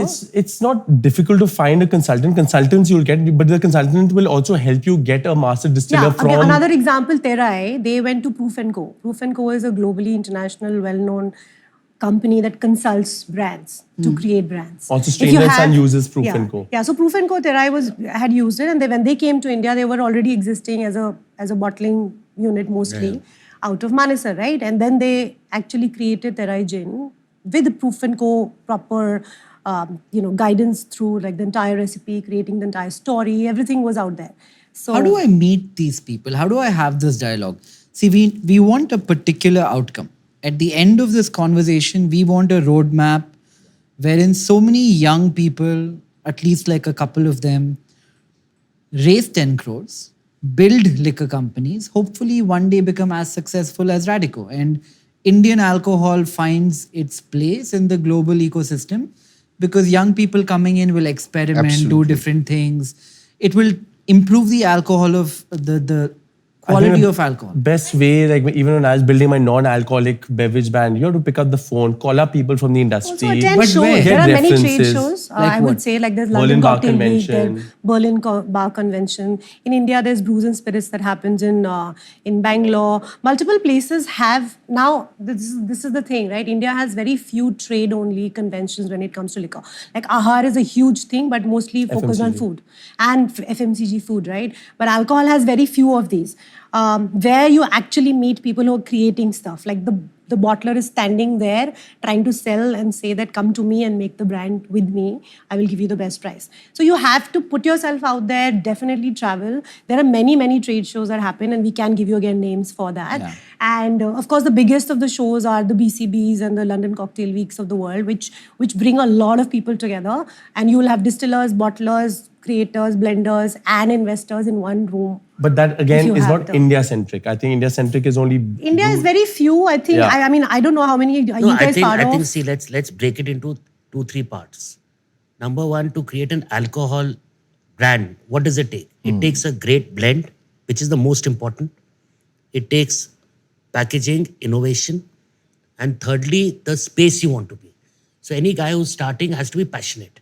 Agreed. Like her thing, if she started SideCar, she was passionate. Agreed. Else to win the top Asia bar Yeah. and No, top we'll world make bar the- is not a joke. And We'll same make thing, the assumption Shuchir that there was- are passionate people. Yeah. So then they should know which segment. Where is the global industry? Does it work for the Indian palate or not? So even So- if these shows are happening abroad, somebody from here can go there, See, attend shows- them Absolutely, you Yes. can buy tickets. See, These shows are open that tickets. they can you see can the travel products. to many, But many of here these shows. with buy HR, tickets. you can get a lot of blenders who have With? worked for blenders, with HR. like HR firms who are past Diageo, past Yeah, yeah. Pernod, past XYZ. There are a lot of Consultants, consultants, category. retired people who have created successful brands. So you can get people there. Second is to identify the right product. I think that is where the art of the youngsters will come in, like Yeah. seltzers, has been started by younger generation. Yeah. This It's is my picking up. next question. So now that you figure out a bottler who is also a co-packer, you figure out, The formula. I'll leave, the recipe. yeah. Yes. The we call it recipe- formula. So I think you simply Formula? Same thing. The blend. if you want to start for somebody who's just starting now, I think one of the simplest things one should do is first go to the spend a lot of time in supermarket. Just keep observing the shelf.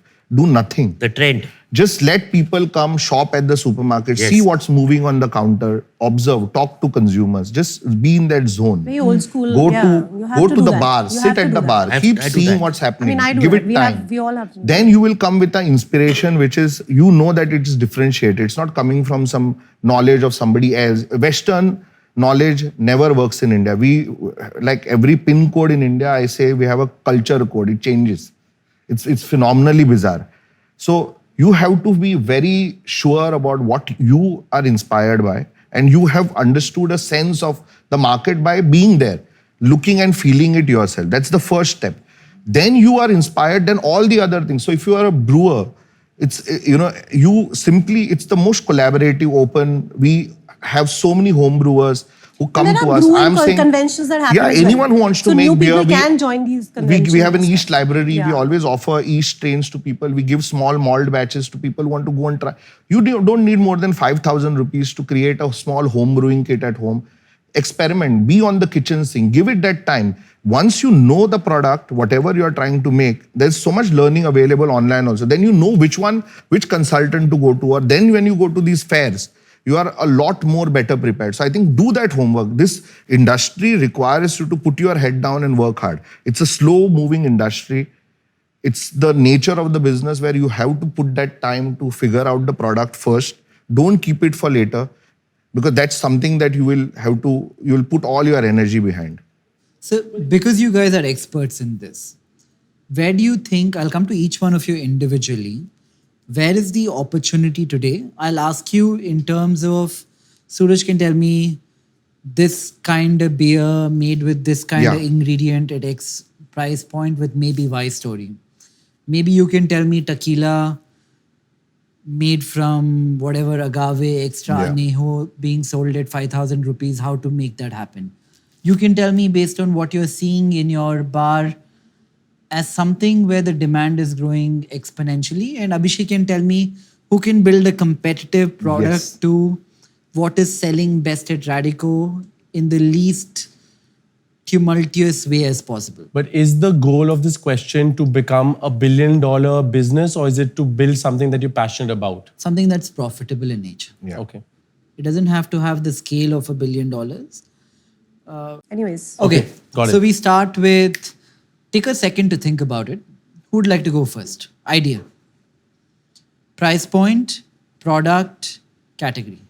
So I think one of the best opportunities right now is, if you think about large multinationals, the value which is available in the Indian beer market, I'll only speak about beer right now, lies in the category where the Indian consumer slowly upgraded from the Kingfishers of the world now to a Budweiser or Heineken. They've already come to a 20-25%. This is currently roughly around a 55 to 60 million case industry. That's the price point where you actually make money proportionate to the investment and everything. So it delivers better margin.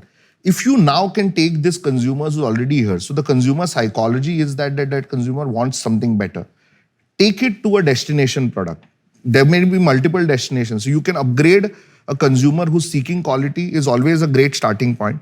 I think look at price elasticity. Don't go to 100% markup on an existing large category. Category building is absolutely not possible in beer. So what you're saying is take the premiumized consumer who has moved from KF to Heineken, who is willing to pay a couple of $100 for a beer. And that consumer is going to be far more willing because he's seeking or she's seeking this product quality as a driver, and they will be more than willing to come and upgrade. So there is a constant journey that's accumulated to a large enough pool now. Minakshi? I know what I'm going to say. It has to be bourbon whiskey, coming from 2-3 things that I really believe in. India, I mean, and again, coming from the fact that we are talking cocktail consuming. Cocktail, the way consumption is growing, it is one of the biggest drivers of the way consumption is happening in India. Again, urban centers more so than rural, but then again, tier 2 as well. There are many cases and great restaurants and bars opening in tier 2 as well. And you can see that the major driver of consumption is through cocktails. Why bourbon whiskey specifically for cocktails? I'm coming to that is because cocktails were actually created in America. They're American invention. and hence, because bourbon whiskey is a whiskey that was created in America, has not been tapped into as such as a base spirit in India as much as it can. We have Jim Beam, which is now being made in India, which is completely sweeping through the cocktail market. Every bar that you go to right now is actually pouring Jim Beam in their old-fashioned whiskey sours, all of the mint juleps of the world, right? And what it's doing is that it doesn't have an Indian alternative. So even if I want to use the best of Indian whiskeys, most of them actually emulate Scotch because that is our way of kind of taking the Scotch whiskey production process forward, right? What is the difference between bourbon and Scotch? So Scotch, biggest difference is of course Scottish and American, but other than that, there's a big production difference. Taste? Taste-wise also there's difference. So it's sweeter, so bourbon whiskey is much sweeter than Scotch whiskey, primarily because 51% of corn is used to make a bourbon whiskey. So hence it's sweeter in taste when you actually do a comparative. Also the way it's finished. It's actually finished and there is a little bit of a char of the bourbon, the cask in which it's made. It's actually made in new oak casks. So the cask itself has a little bit of that woody, churny, burny flavor, which works really well for Indian palate. And we feel very, very strongly that so far, many have tried actually. Beam Global has launched a whiskey which they're saying is very much like a bourbon whiskey. It's not to say that the big guys are already not in it. But I feel an Indian, true Indian person, like Indian brand, has not really ventured there because A, whiskey is intimidating. What price given point that you should don't it have get? money issues, like if we say that we don't have a capex issue and we don't have an aging issue, I mean, I'm assuming all of these things are in place. The investment is in place. Does it have to be aged? Is Jim Beam aged? Yes, minimum 2 years. That's what bourbon's claim is. You in India, given It'll that be minimum 3 years. no, but also being a hotter climate, but India aging is becomes again much hot. faster It's in as India. hot as the bourbon. Yeah. But bourbon, does it have the GI tag like Scotch has a GI tag? We don't have to call it bourbon whiskey. We have to call it in Indian. We don't want to call an Indian whiskey bourbon whiskey. That defeats the purpose of it. So you're talking We will that do it will be a style change of- in the blend. It's a flavor like a bourbon. Yeah, I know. So, Like yeah. in Rampur, we are using bourbon cask. Yeah. We are using 3 so casks. if you do, so ex-bourbon cask will be much more refined version It of gives a making sweeter the thing. same thing. And the But we're char talking about filtration. sweeter corn. We're talking yeah. about Rye, getting you're we are looking getting at- into the entire production of Yeah. it. We're not just finishing the whiskey with it. So and I feel, of course, pricing has to be pouring, which basically means it has to be valuable to me as a bar owner. What is the number? So anything between 1,200 to 1,400, not above that, and approachable to young, interesting people who are getting into the category, fresh. So what is happening to the younger ones are that back in the day, I think we all got into alcohol with Old Monk. I hate saying the back in the day word actually, but most of us have actually started How old with are Old you, Monk. Minakshi? 40. So, but what happens You is don't that- look it.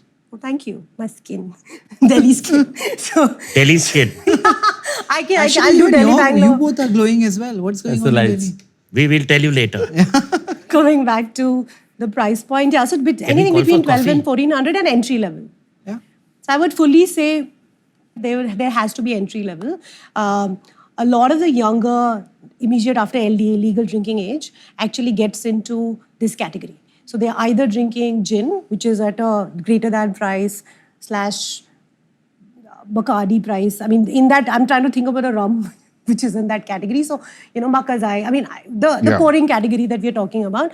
So, whiskey in that category still is owned and run by the MNCs. That space is, because also it's very intimidating, it's hugely expensive. You know the whole deal. It's damn We've expensive. just launched our Kohinoor Reserve rum at that price point.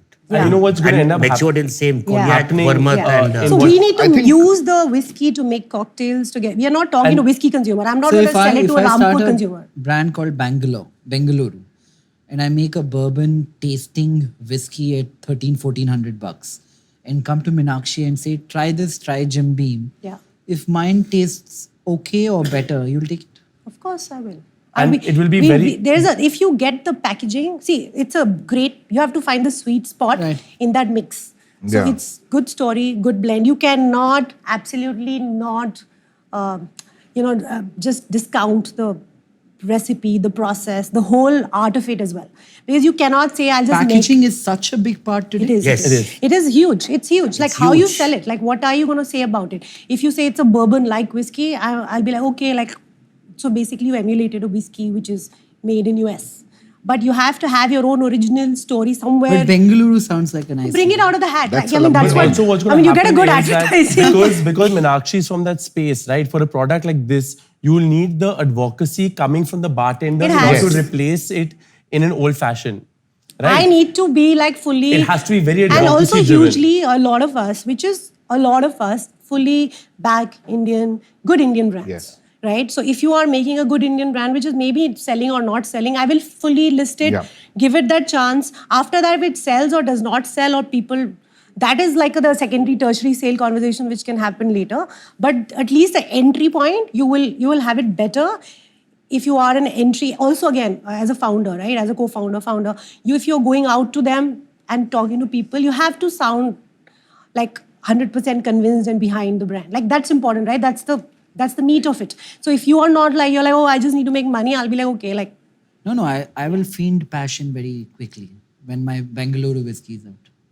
Okay. If you call it Bengaluru, I don't know how. But also, then It's what a will great happen? name. Right? Horeca versus Yeah, retail. hyper-local Yeah. is essentially what you can say that so Or how about we call it like an area instead of even No, a why city? not? I mean, even we have more done, local. I'll tell you what we Like did. Bandra. If you can call it Jaisalmer, Bandra. Yeah. No, I'll tell you, like we've done it. Jaisalmer Like is if you a see, great if you see thing. Rampur, we've taken all the Indian names to the world and India, like Rampur. Fantastic. Your Jaisalmer. Now we launched the first time any Indian company at a Scotch price, Royal Ranthambore.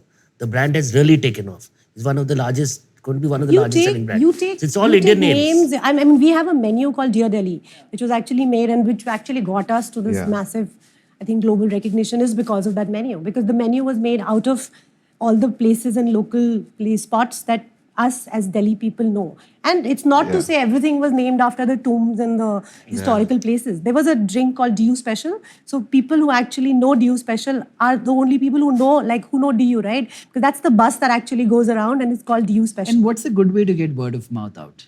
I start a whiskey called Bengaluru, $1,400. Meet your- bourbon tasting. Yeah, meet your stakeholders. So retailers, your bar owners, your partners. You have to get your Yeah. partners on board. The bar community for this product is a very big push. So there's a very interesting story.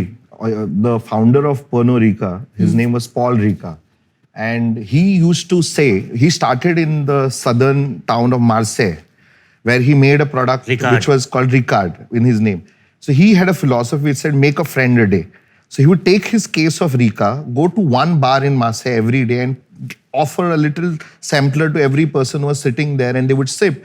By the end of the year, he was in 360 bars and every person was drinking pastis or was saying, Paul is my friend, he makes this product, I'm drinking it. And he took over. That business started as simply as that. This is possible. So Indian equivalent, absolutely. Indian We've equivalent to gone the and done spirit. something similar. Indian like- equivalent to that sort of Indian spirit made by an Yeah. Indian founder and went Absolutely. bar to bar definitely is greater than Abusa. Yeah. You guys, like you have done you cannot You discount go the to every groundwork. bar, You can't just put talk it into to the retail servers. and expect it to fly. Right.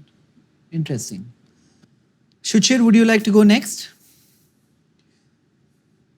Price, Usually category. what ends up happening is that brands come to me and they're like, okay, we have this product, we don't know what to do with it. Please help us out, is what I end up usually writing strategies for a lot of brands. But personally, I think one is rum. I believe strongly rum as a category. I think India has grown up on Old Monk, and post Old Monk, there's not been too much disruption in the rum market. Globally, you have Zacapa and such brands which are doing extremely well. And all bartenders globally are working with rum. What was gin a few years back is now rum and tequila. So I believe a great flavored rum at a premium price, at a semi-premium price point will What do is semi-premium? 1,000, 1,200 Same pricing. is there. onwards. I don't really Not an agree. Old Monk, which I is don't cheaper. really agree with you. 1,200 onwards. I believe in that as a Flavored category. rum? Flavored as in you can have different expressions of it. You can have a spice rum. actually He's bang White on. rum, I aged love rum, I love gold Captain rum. Bang on. Morgan I'm bringing it to spice one. rum. That was so good, yeah. Zacapa is one of my favorite rums, but that's higher up. there are not too many options here. Recently, there have been some brands coming out. Makazai has Makazai come is in there, Goa. Sitara is there, and now you're launching Hey, a there's rum. Kami Kara.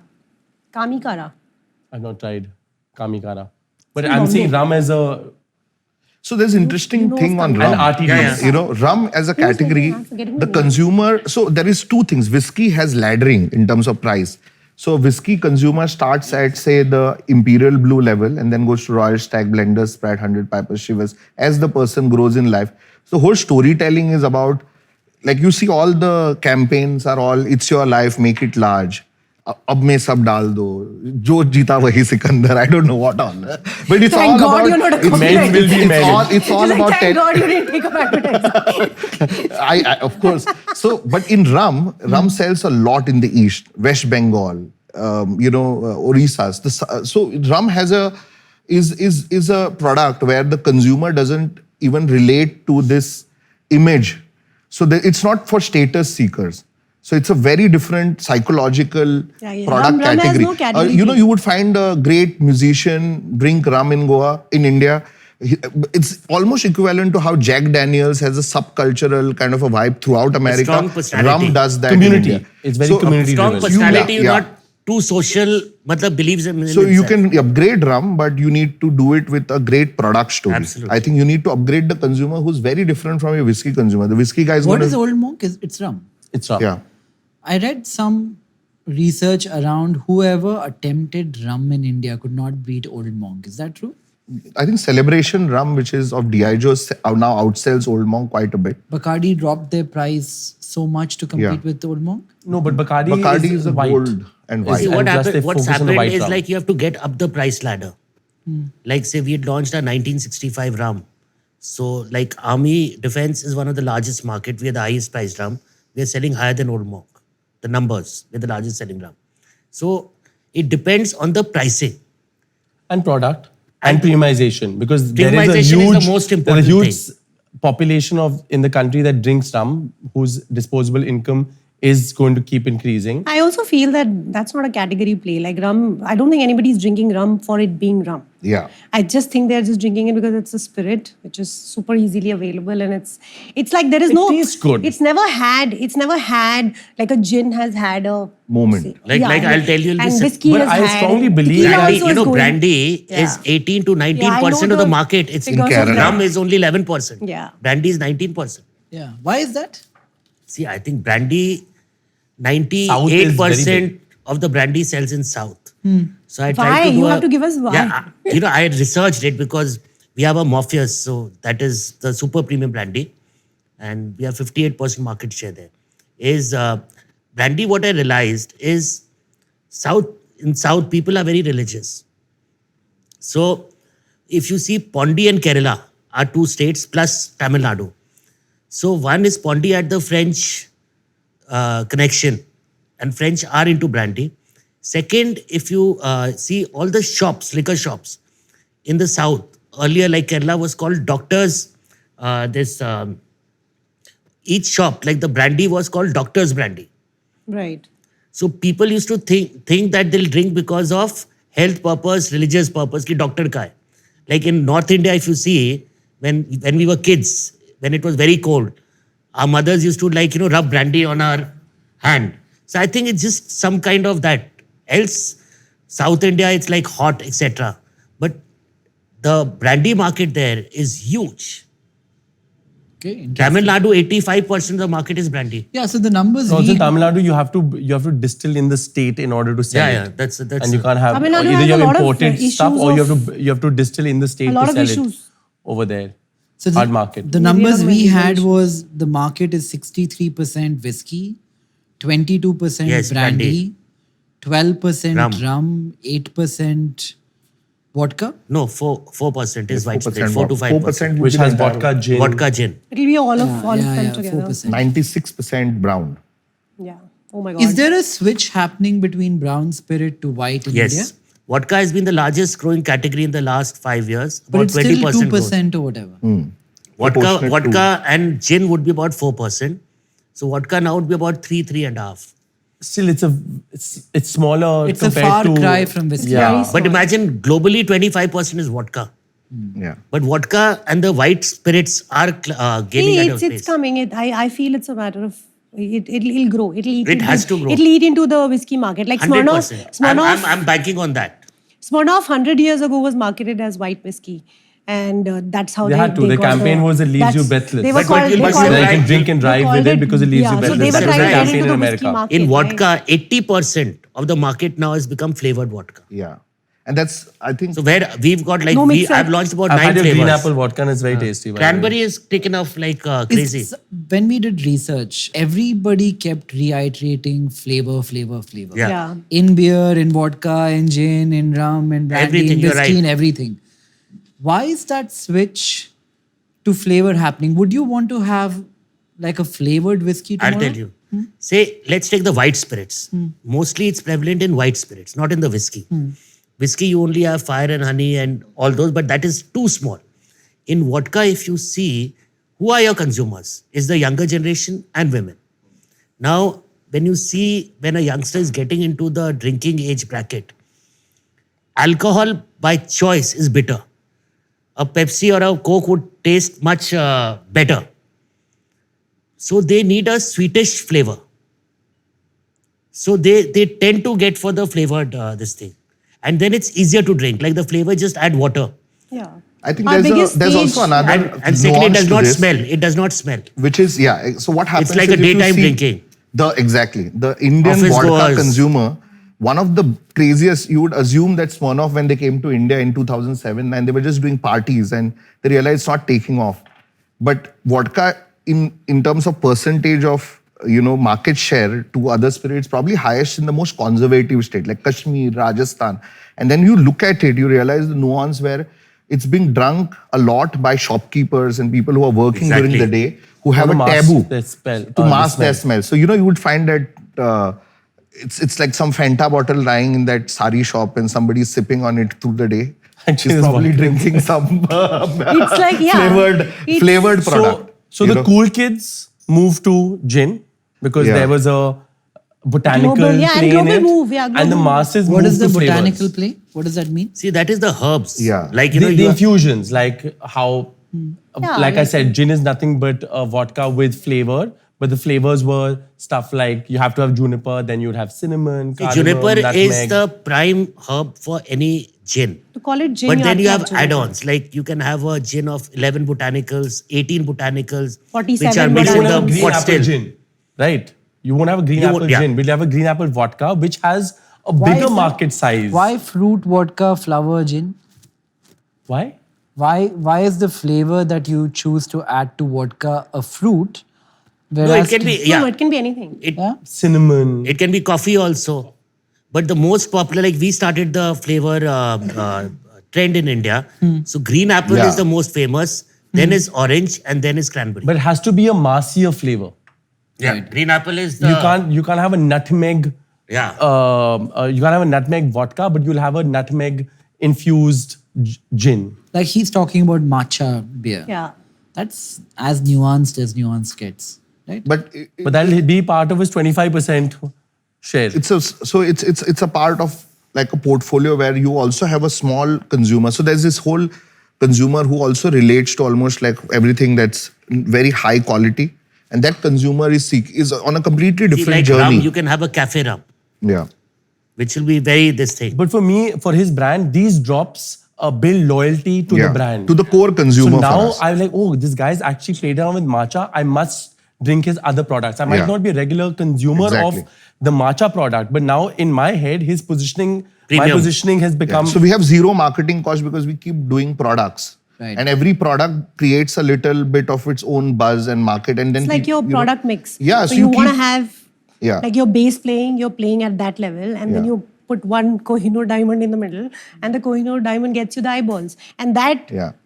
and your actual base level brand will actually benefit from it because the main brand might or might not Same sell. with Greater Than. That Greater might not Than does actually these change. drops attention every spans year. are Yeah. becoming smaller. Yeah. Juniper bombs, Yeah. cricket It's bats. expensive, They to aged do a that. gin with used cricket bats, which they source from all over the country. Yeah, yeah. Okay, so you said go after the premiumized audience which has upgraded from KF to a Heineken and hit them at that price point.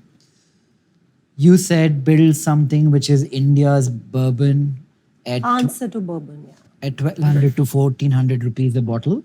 I said Bangalore. You said the story, the design, the packaging will have a big part to play. And a good go-to-market strategy is physically stepping out, meeting bar owners, consumers, converting them one-on-one and hoping for word of mouth. You said brandy, I said rum. rum. Rum and to an extent RTDs, ready to drink beverages. That's about 5 to 7 years from now, but I see that picking up. Why though? I think space is going to be a constraint. People will not have too many bars. They won't have space in their houses and they won't have space to build a bar. They would not have the energy to buy a mixer, have ice, order. They would want the way they have a beer. Yeah. There'll be ready-to-drink beverages which will be there in their fridge. They'll just come back from work. They'll either have an option of a great beer or something which is pre-mixed, open it, drink it, and go And to sleep. Shuchir, you also said price point same as hers. That the premium to an old monk. The In first rum. stepping stone from an old monk at that price point. Your turn. They all suggested what should be built, which category, price point, what kind of alcohol for somebody new starting to build. So if it is a matter of selling, you should create something innovative. There are a lot of opportunities which I won't go on specific because we are going to get into that. What are you getting into next? Answer I'll that. tell you, but Same question in a He's different not way. telling us. right now a friend told about Rica. What is it? It is French origin. Yeah. There is a lot of heritage. Yeah, exactly. There is a lot of strength Yeah. on the Indianness. We have to see what India 100 years back offered. We have to get into the roots of India. Yeah. We have to see Oh, you told what me this already at your house. So I've been working for 4 years on that. We have to get something Indian. which no one has seen. Absolutely. Like if you see all my brand history, starting from a Rampur, Royal Ranthambore, Jaisalmer, everything is Indian. Yeah. So here also the Indian ethnic things, there is so much of scope, even for India, and that you can price it higher. So the minute you price it higher, your margins are there. For any newcomer, you have to, your gross profit has to be high. It has to be 70 to 80%, else you'll fail. If you try to compete with the masses, big boys will take you over. Yeah. So the Because category you cannot creation compete, margin. you cannot compete with them on their muscle power. I competed, but that was a different story. But for a young entrepreneur, your innovation and price point and the margins has to be attractive. Second would be don't dump. Just look at the tertiaries. So one is, I will say, ethnic flavors. Rum, I agree with her, which we are also venturing. We are venturing into a $50 rum Kohinoor Reserve. First time, it is a small batch distillation. It's made out of cane juice from North India, only in the winter season, then matured in American bourbon cask, then cognac XO cask, then Vermouth. So it took us 4 years to create that. So it's a different innovation. So I think rum, there is scope. Plus, I think the ethnic, the Indian story, there are too many liqueurs which was here, which can take the world and India. But the price point should be high. So Makes the sense. margins are there. Makes sense. So the heritage liqueur part has another nuance to it, which if you can even look at, say, Mahua being done by certain tribal communities. You travel to the northeast, you have a lot of wild rice ferment still being done in Manipur with indigenous varieties. Very similar to what the Koreans do with Makgoli and with the like similar to the Nigori sake. There's too many. So there's Too so many much sectors. to do, but you have to be little bit of research and find there is also a lot of ingredients which are very unique to India. And that's your very strong moat. If you can find the indigenous varieties So and you're then saying do in a a way, product. go local. Extremely, Local. Yeah. Think global, act local. Like what he earlier said, like for me, 28 states are 28 different countries. Yeah. Right. If you go to a Kerala, your marketing strategy has to be different. Karnataka, it has to be different. Punjab, it has to be different. You have to go on the regional festivals. And You have don't to- make a plan for 30 countries, conquer one at a time. Just one. Work with smaller, like even if you're working with the bar community, work with lesser amount of bars, work with the best bars, but work with them very closely versus just going and distributing to all the bars in the country. No, it depends on city. which, And I think which category another you point play would and be what that product. the manpower has He's to talking be about a much very, higher end. very When we important. talk about, Yeah. we talk about You have to have very the small. people who know liquor.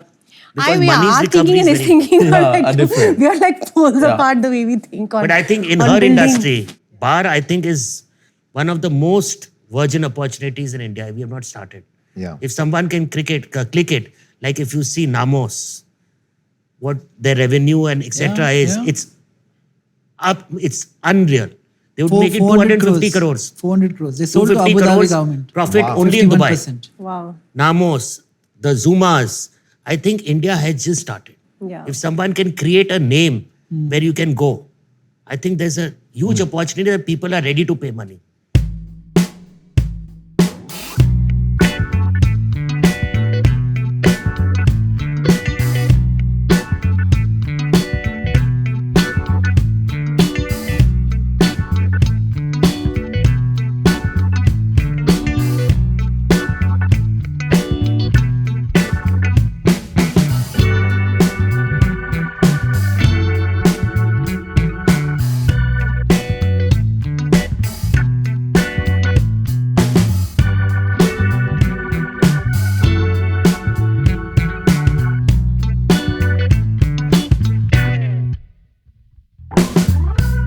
One thing, after we have decided what to build, the next logical question is distribution. She spoke about going to bars and selling by giving them taster, talking to them individually. What other ideas for a young person starting off in distribution? How does one get it? Should I go? Yeah. See, like I'll talk from the global context and then I'll come to the Indian context. Like globally, I wanted to make like what we have done in Rampur, Jaisalmer. So we export to 100 countries. Now, it's always better to see and never reinvent the wheel. So we've been country partners with E&J Gallo. They have been the largest wineries in California and the world. What I saw about their distribution model, that they have the best distributors around the globe. Even if they have to pay extra, but they have the distribution guys who are passionate. So globally, we also followed the same philosophy where we had distributors. So we didn't have to invest in manpower in a country and get to the nuances. Maybe you pay extra, but you have the right guy who can sell for you. So that was a good and an easier model. But can you do that only at scale or even if you're really small But for starting like off? a new No, when you're business, small, it's very hard to I get a started with distributor. zero, like in Rampur. But like the guy, suppose my US distributor, he left a job with one of the largest companies in America, distribution company, and wanted to take India to the world. So started with negligible volume. Now he's like minting money. And in last 7 years, what he has done is fantastic. Same thing in Ghana, same thing in Nigeria. So a lot of places we have done that. Singapore, a lot of places. So India, I feel distribution is the most expensive. So depending on the state, if you get the right distribution partner, you get the right social, and you address the, in a state, suppose if you are there, you address the 10 trendiest bar. So the minute you are there, other bars will copy you. They'll say that if you give, like if you have an entry to one on-premise, like say a SideCar in Delhi, if anyone knows that, okay, if in SideCar your brand is there, it is accepted automatically. So I think you have to catch the overall there. Do liquor brands give you freebies to display their alcohol? Yeah, absolutely. I mean, they give you not just for display, they give you for activation, they give you for they are actually very, Sampling. very important partners for you. Right. So like we are part of the same ecosystem, right? If I don't buy their brand and sell it further, then nobody's benefiting from it. So I have to work together like almost like a partnership. They do end up taking shelf space, share of throat, which basically means that how much are you pouring, which are, say for example, I have a menu of 20 cocktails, out of which if I'm getting a majority of, say, a tie-up money, it's called a tie-up money, which basically means if I'm working with a Diageo or a Pernod or a Bacardi or even a Radico, I will be then prioritizing their brand over other brands to actually make cocktails with, which basically immediately turns into volumes for them. But it also gives them visibility, it also gives them activation points, touch points, consumer feedback, a lot of things happen. So it's a tool. So menu is a tool for you. So if I start my Bengaluru bourbon company and sell it for $1,400 and come to you, would you put me on your shelf because you already have a deal with your partners? I will put you on the shelf. I will not immediately start pouring your brand. Pouring and putting it on shelf are two different things. I have almost to the tune of 350 listed available, visible brands in the menu. So let's say, for example, you're selling a Diageo brand. What do they give you exactly?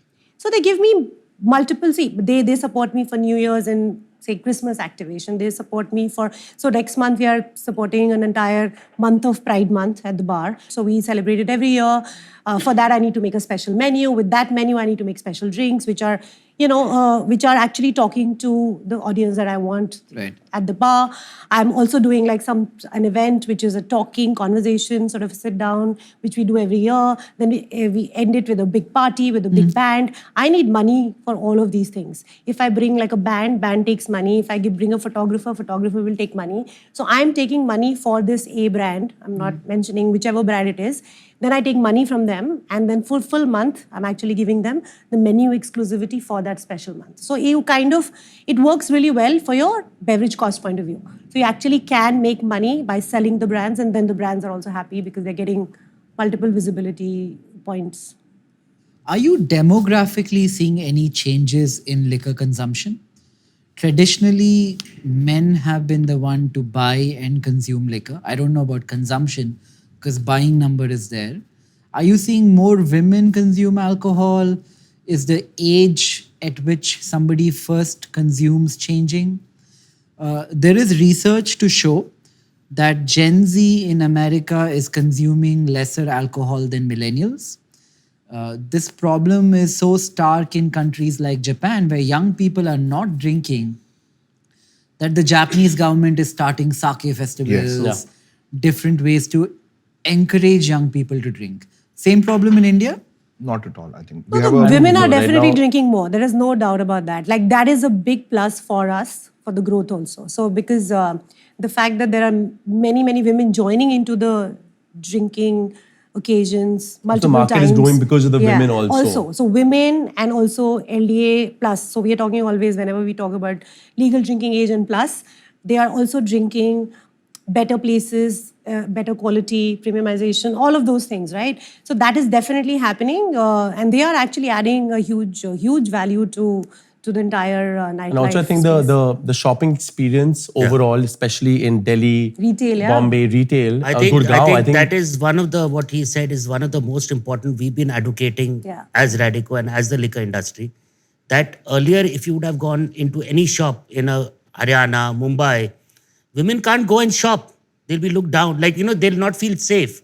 But today, if you see the shopping experience, whether it's Bangalore, whether it is Gurgaon, you have 20,000 square feet. So it's become very nice. So women are comfortable to go and pick up their bottle. Second, even when you go for a party, earlier, like, they used to hide their glass. But today, it's like normal. For the new generation, in fact, a woman not drinking, it will feel that, why is she not having?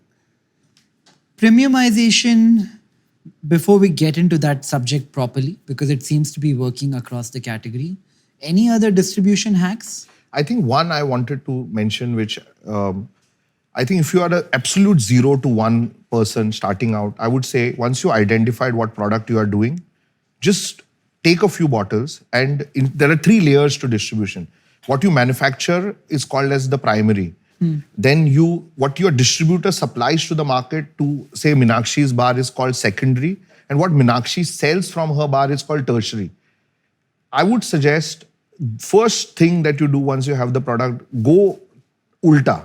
Don't go the route that the big companies do, where you go do primary, you have established distributors. You go to 100 bars, go to 25, 30 wine shops, take your product, sample, talk to the owner.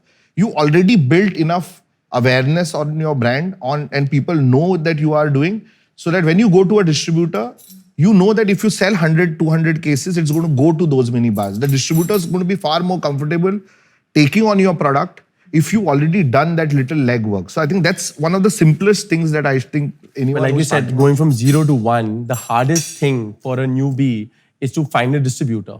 It's not as easy as you think it is. A lot of people don't want to take your brand. Yeah, you have to show Absolutely. them volume. So you have do to show have them a base volume. They will be like, अच्छा They'll रख say लो." कितना बिकेगा, हाँ, like कितना this. बिकेगा, And then you रख don't low, know. मुझे लगता So if बिकेगा. Minakshi vouches for a brand Even in in a Gurgaon, bar, it's any not easy to distributor get a will take listing it. in a bar, you know, any So, new guy comes. even in a not bar, easy. depletion is the biggest problem. You'll get listing at Minakshi's bar, but the bottle will be lying. How do you deplete it?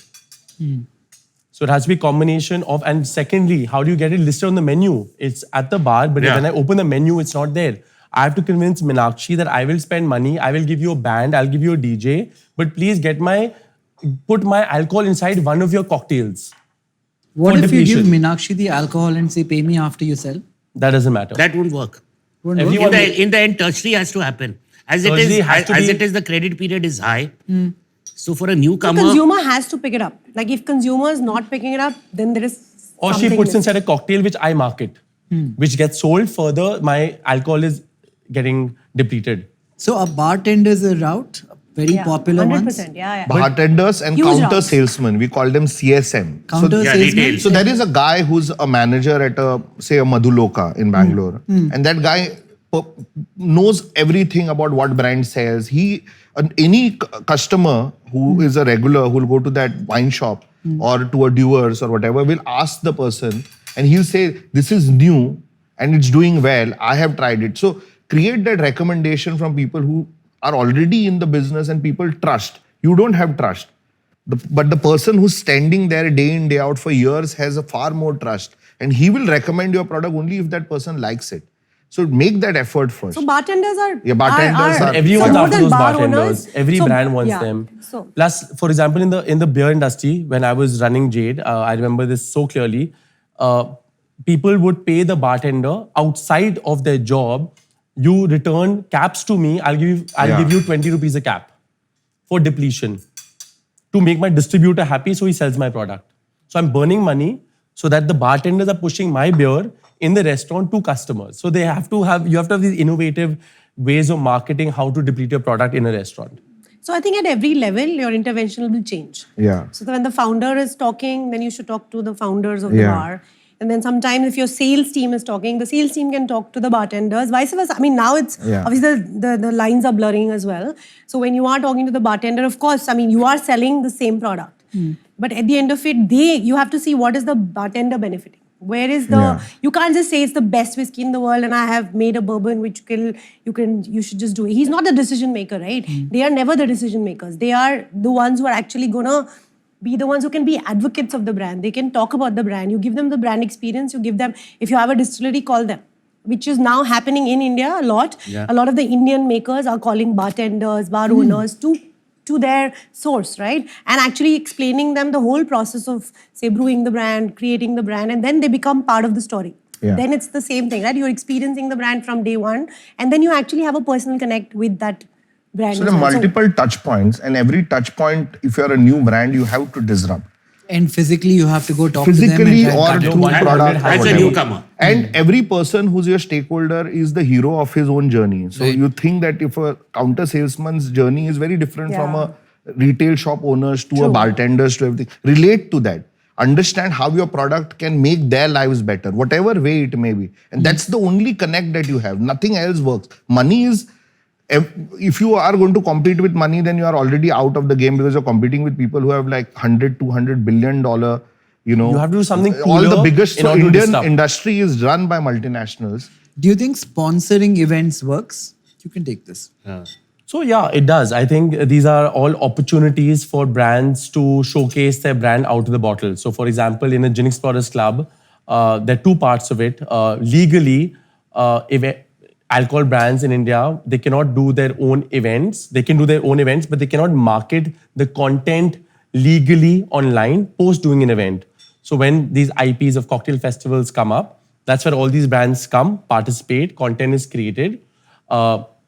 You get, at a very low cost, you get high footfall. You get people intrigued into your brand because of how you've decked up your bar and the engagements that you have on your bar. And post that, you've not technically done your own event. You come create content there, which you can further amplify online. That's where you can call your influencers, you can have Also, it works photo far better. opportunities. Sponsorships also work far better is because you are actually experiencing the brand versus just seeing it on TV. For example, you were to see an ad on TV of XYZ whiskey and gin, you'll see it. You know, Shah Rukh Khan is selling it as the best, amazing brand. That's it. That's the end Which of it, brand? right? Which But you can brand? sample it too. I think mean, like with the sampling alcohol is surrogate. very I mean, with the important. surrogate, you see it, but at the end of it, now today, it's that is where I feel the quality of conversation has shifted. Where you'll be like, if I see Goa Brewing Companies say whatever, whichever people's beer, I see an ad. Versus if I actually get an experience of I go to a music festival, I get to try the beer, I get to speak to maybe the founder, The not the brewer, founder, yeah, whoever. that's a connection that you make. The whole experience is the product, right? So I feel it's such a sensorial experience. It's just like food. Yeah. No matter how many advertisements you can put on TV or newspapers and magazines. No, when you in try this, it I would yourself. like to say, like what Shuchir did. He's created a niche. Like the GC created was gin. Gin was exploding in India. So what happened? Like say my Jaisalmer, we did it there, the launch. We were waiting for a GC. Actually, Delhi, they launched to participate at So what happened? GC. All the gin lovers were, as I said, to make the first 10,000 consumer is the toughest, loyalist. Then you become 50, then you become millions. So in GC, it was just an evolution. But all the gin lovers, because he had only gin, were coming there, which he coupled like a carnival. That is your music and everything. Good food, One is in a good function, entertainment, it is that ki alcohol is there. Wo nahi hota.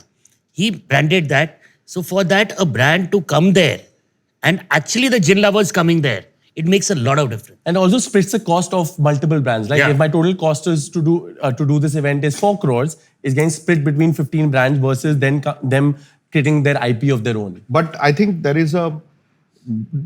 so a brand is like a person, and you have to be really understand what's the brand personality before you think about events. I think one of the easiest things is what you are not going to do. If you are clear about your brand, then venturing into events is a great space. So like we were very clear that we are not going to do any collectivist activity. We are not going to do football screenings or anything. That's general trope in beer. Because we as a brand are focused on sustainability, making sure that, we are probably like focusing on So we only focus on sponsoring events which are like marathons, which are like cycling events, which are outdoors. So, what happens is you also then, when you own one category and you're focusing entirely on it, you become far more, your entire, digital spread is only going to be messaging that is very at sublinear level, which is going to come. They're saying that, okay, this beer is only drunk or seen around these kind of people. Identify that. There are thousands of events. You don't have that much dry powder. You have to choose where you're going to go. So you're saying don't go too broad, pick a sub. What is your subcategory. brand's You have to have value a strategy, system? you have to have a Yeah. plan. Yeah. I mean, you So first only year, pick second those. year, third year, you And build if you on can it. pick one category and go to it till the end Absolutely. and become like someone which becomes a brand for cyclists or a brand for Yeah, I think marathon identity runners, creation, IP hydration, creation, Very brands, important. whatever So, it is. Then you are Like to give you an then it's example, if you easier. go to IPL, you won't be visible. Yeah. Right. Like you will Completely spend, because we don't have VC funders and the startup fund, like not startup, but like, the big boys. So you'll be lost. It's all the .coms, etc., who are sponsoring there. So IPL, if you sponsor, you have to have a budget of 100 crores. So in our language, when someone comes to me and tells me we want to launch a brand or we want to activate the brand, we create something called a 1990, right? One is your big launch where you'll spend maybe 50% or maybe 25% of your budget, which will be a Delhi or a Bombay.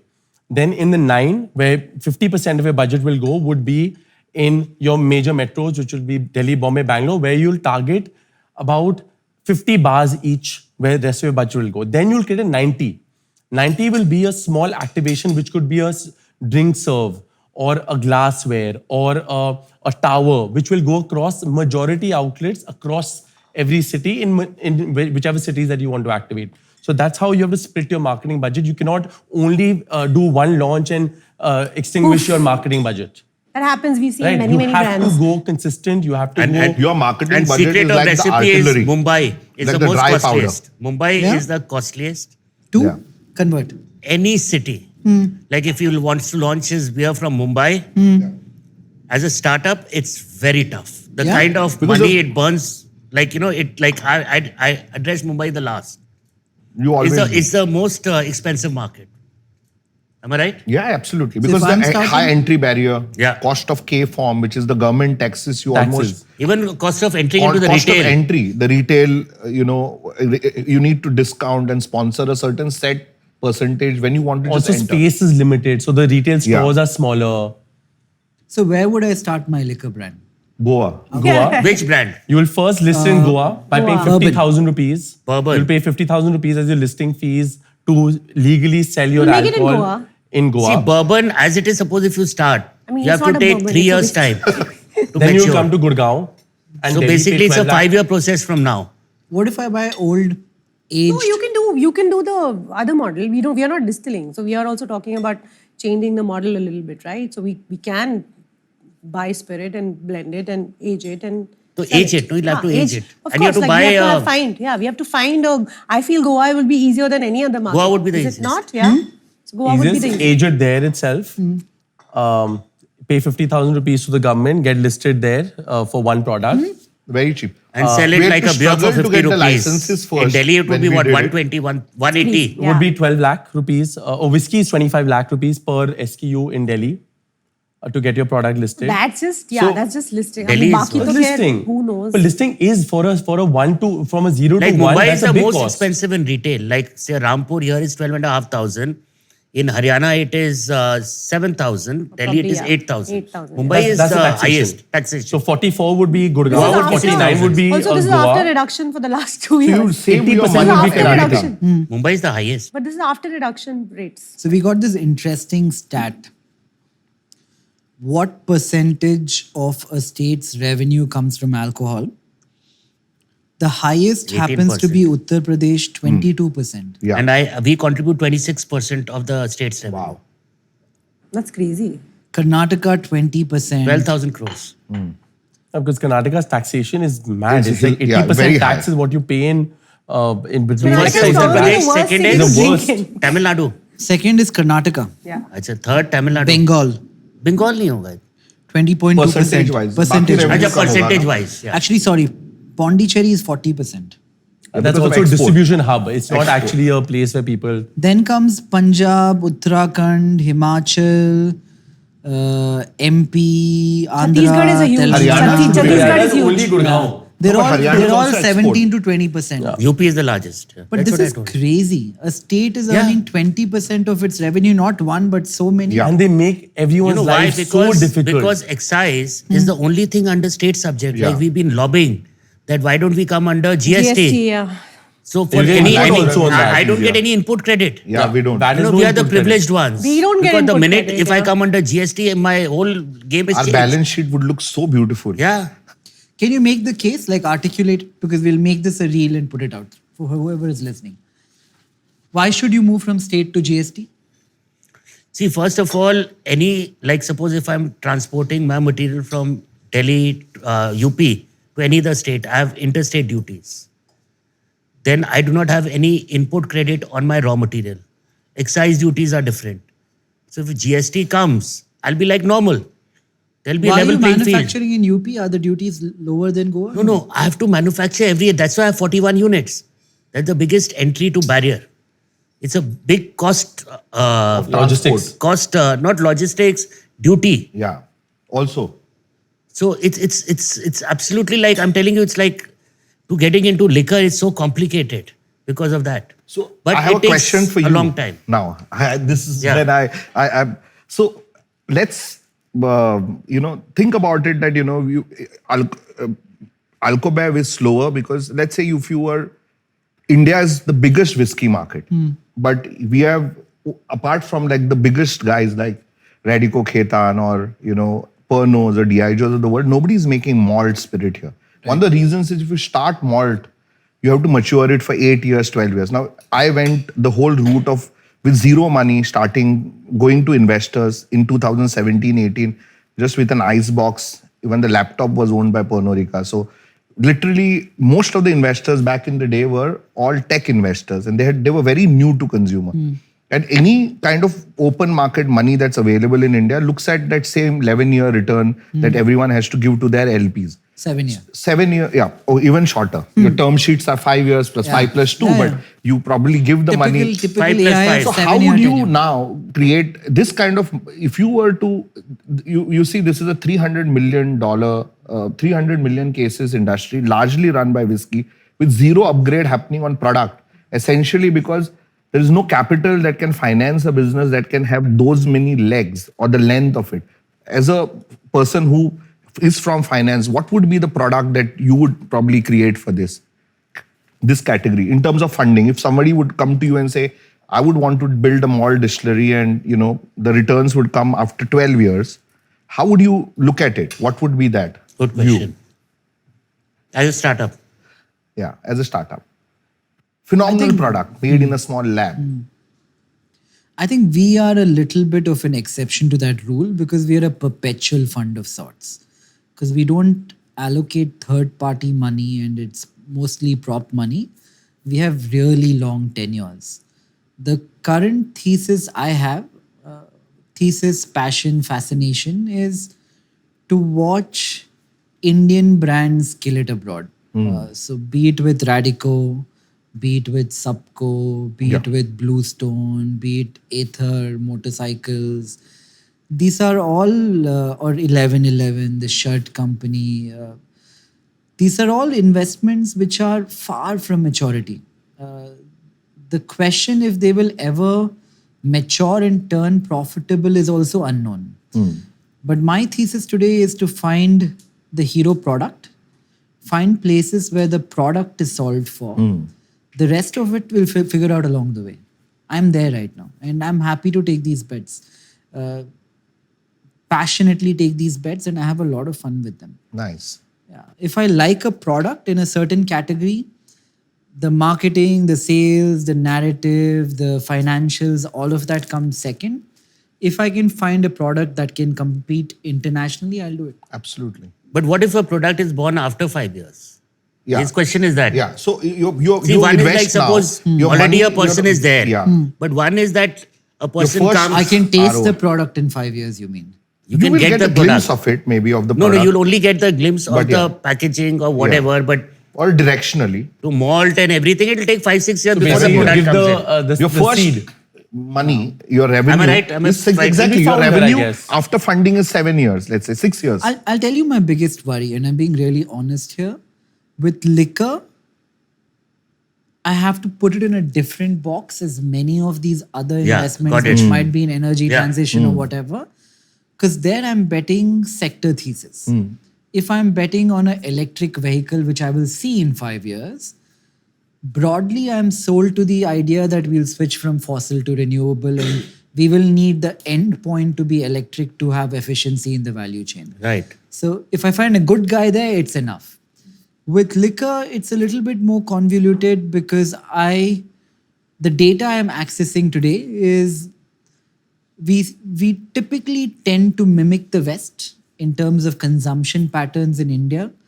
And the fact that the Gen Z are drinking lesser than millennials is something which is of a worry to me. So I would need to buy into the sector truly. Radico is an exception to me because they have a differentiated Indian first product, which is almost patriotic in nature. And I love the fact that people are fighting over Radico bottles in a duty free versus a Glenfiddich or another brand like that. I love the idea of that. I like the names, I like the taste. These are elements that appeal to me today. But otherwise, liquor as a category, I would have to be sold and somebody probably will come along the way and sell it. I'm not taking the moralistic debate here. Something is legal, it's legal. People should do it in moderation. I'm a capitalistic investor and I will not fiend morality and altruism in a manner that I don't have to, and I don't believe in doing it either. If somebody smart comes to me and says, here is this new alcohol, it's not a IMFL, it's more like made from, I don't know, like from some lemongrass or some plant in India. And this has history and culture, 500 years, we will package it this way, sell it that way, we will take it to market this way. In 5 years from now, I would probably buy it if he is convincing enough. But also 0 to 1, what I see in the market is very few investors want to back people in the alcohol space. I had I'll to tell pitch you- to 80 people. And they will say, "Hum When I was starting. alcohol or meat nahi touch karte." 70, Like that's the 80 first people. answer. I'll tell you, we're starting this new fund. It's not actually a fund, it is a grant. It is 3 times as big as Shark Tank.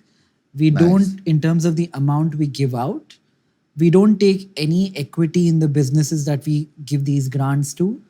We're just looking at young people Nice. under the age of 25, great ideas, no money to execute, and we are giving them money through a segregation process, not large checks, 20 lakhs, 40 Absolutely. lakhs. But to a lot of people, the end result is, if it inculcates entrepreneurship in the country, it's something that we're all very passionate about. And we're Absolutely. That's we're all amazing. in this ecosystem where we've been so lucky by virtue of circumstance over the last, 15, 20 years. It has more appeal to me than giving that money to a charity. What about celebrity-led brands? Do you think it works? I know in fashion, I'll give you an example. When I've looked at fashion, cosmetic, brands led by celebrities, in India have not worked, globally have worked. There's some dichotomy there. I don't know why it is not working in India. What do you think will be the use case for alcohol? So globally, the people who were building alcohol brands in America were celebrities, and the following was of a certain strata and of a certain disposable income that would follow them, right? So tomorrow, if Ranveer Singh starts an alcohol brand of a premium segment, the people will see through that, right? So I'm not going to start drinking a certain type of product because a Ranveer Singh drinks it. Who But- should start what? Which actor should start what? I think Aryan Khan, what he's doing, I think he's doing a good job. The Diavol. Diavol, he's got vodka, a vodka, he's got a malt Tequila. now, and he's got a fashion brand. I think Zinat Aman should do a wine, if at all. I think it's very interesting. Very interesting. Yeah. Because, see, I feel it's the Ryan brand Reynolds fit built and the name we're talking aviation. about. Nee, but Because he Zinat was Aman, how also- many of the people would know her now? No, regardless. I'm saying, if you see She's the how cool- Ryan she's the Reynolds coolest was No, person you're in talking about a aviation. celebrity endorsement or celebrity No, doing a own brand? Own brand. Like Does endorsement work? Because वो I own know नहीं you होता है. use- It's basically putting. Ajay, you're it's talking sweat about a equity. celebrity Get a doing a vineyard. brand. How about- Definitely, yes. How about celebrity marketed brand? I'm sure you use See, celebrities. I've got a lot of experience with we have had a lot of brand ambassadors. Did it work? See, what happens now as a startup, because I started with kind of zero money. When I got engaged, I didn't have money to open a bottle of champagne that time for my wife. I was in Calcutta. So that kind of, we were like stretched, totally stretched. So what I realized, you take a celebrity, you buy a Mercedes, you buy a Rolls Royce, but you don't have petrol to put in it. So one is the celebrity, the film cost, but the main thing is airing and doing justice. So one is you do justice with it. So if you take a celebrity, you have to do proper justice. You have to spend enough money. Nowadays, celebrity also, if you see a movie, today, especially now I'm talking today's context, a celebrity cost is huge. Filmmaking is huge. Then to air it, so you have to have a substantial budget. But it works with the budget. What it does, it gets you immediate recall, depending on how you use the celebrity. But not sales. No, it'll help you for like It will give you the eyeballs. Get the spike. eyeballs. It's like getting a cricketer Spike. and So getting like a- what he said, with that, the salesman has to be motivated, the bar guys have to be motivated, the PR should write about it, it has to be, events should be there, so it has to be a 360-degree turn. So if you have an X budget, yeah. then you see where you have to spend it, because in alcohol, it's a dark environment. If celebrity marketed brand, we've all agreed, does not lead to sales, but maybe gives you visibility and brand recall, does product placement work? How does that So work? the King bigger good. question I have, which I want to ask you, like we've seen in all the e-com sites where they have become like, unicorns and everything. Say in alcohol, suppose money is for the private equities, no problem. There's enough capital which is available. Now suppose if you have a budget of 300 crores, and you say, I want to start a brand. And in 2 years, I go boom, boom, boom, boom on the TV, media, whatever, dark environment I have. Do you think will it succeed? In an e-com, it might succeed because you buy customers. You have a call to action. But alcohol, I think it's very tough. Yeah. As you build through taste. It no has to call build to- through generations. Yeah. It has to build slowly. Slow money. Because what I believe in alcohol, you cannot push sales. Right. You have to win sales. Yeah. Like as I said, first 10,000 is important. So even sometimes I brew with that idea whether is it the right strategy. But in my last 20 to 2 decades of my experience, I feel it's not worked. But It's what worked. ends up happening is 0 Am I to right? 100 happens when you go into someone else's distribution chain, right? But the minute you put in 300 crores, you want that your sales should happen. Then you'll dump the material. So but the whether consumer you get won't a come so Radico fast. or India is a vast country. Diageo or a Pernod, to get into that distribution, what ends up happening is, okay, you want to take one case of Johnny Walker, you have to take 6 bottles of this new brand Right. which I've launched. So it's actually literally pushed onto It's onto an portfolio outlet. play. So you say you buy this, but I have this brand which is not selling. Abhi But nahi you hai. still like, हाँ 2 bottle ये ले लो. So then you'll be like, ठीक है. I mean, this is So fine. like let's take an that gets you example. the Suppose if a distribution. guy comes, a new guy, I want to take your bar shelf. I want visibility. I'll pay you X lakhs. Okay, you keep this much bottle. She'll keep it once. But if it does not go and it's a new brand, first of all, why will anyone come and take a new brand? It has to be built gradually. Am I right? Yeah. It's very difficult. In alcohol, it's very difficult where you can just pump in monies Yeah. and consumers will come. It's a very slow process. And also another very interesting thing about India is before you realize how your product's doing, you can. So what happens a lot of times when you can grow. But you start off with say South Bombay and South Delhi and Bangalore. And in 1 year, there is always a rush to try a new product. We are a large country. People want to try new things because new things don't happen that often. So the consumer is drinking your product in, say, the early cities. So you see traction coming in. But then you say, okay, I'm going to get money, raise a large amount of money, and I'm going to go into newer markets. So by the time you go to Thana and you're going to the suburbs and everything, you're still growing because you're doing primary sales. But your original core consumers doesn't come back to you, repeat. You start going from Thana now to Nasik, from Nasik to Ratlam. It takes you In a 5 major years, market, which and you is can a still grow high year selling. on year.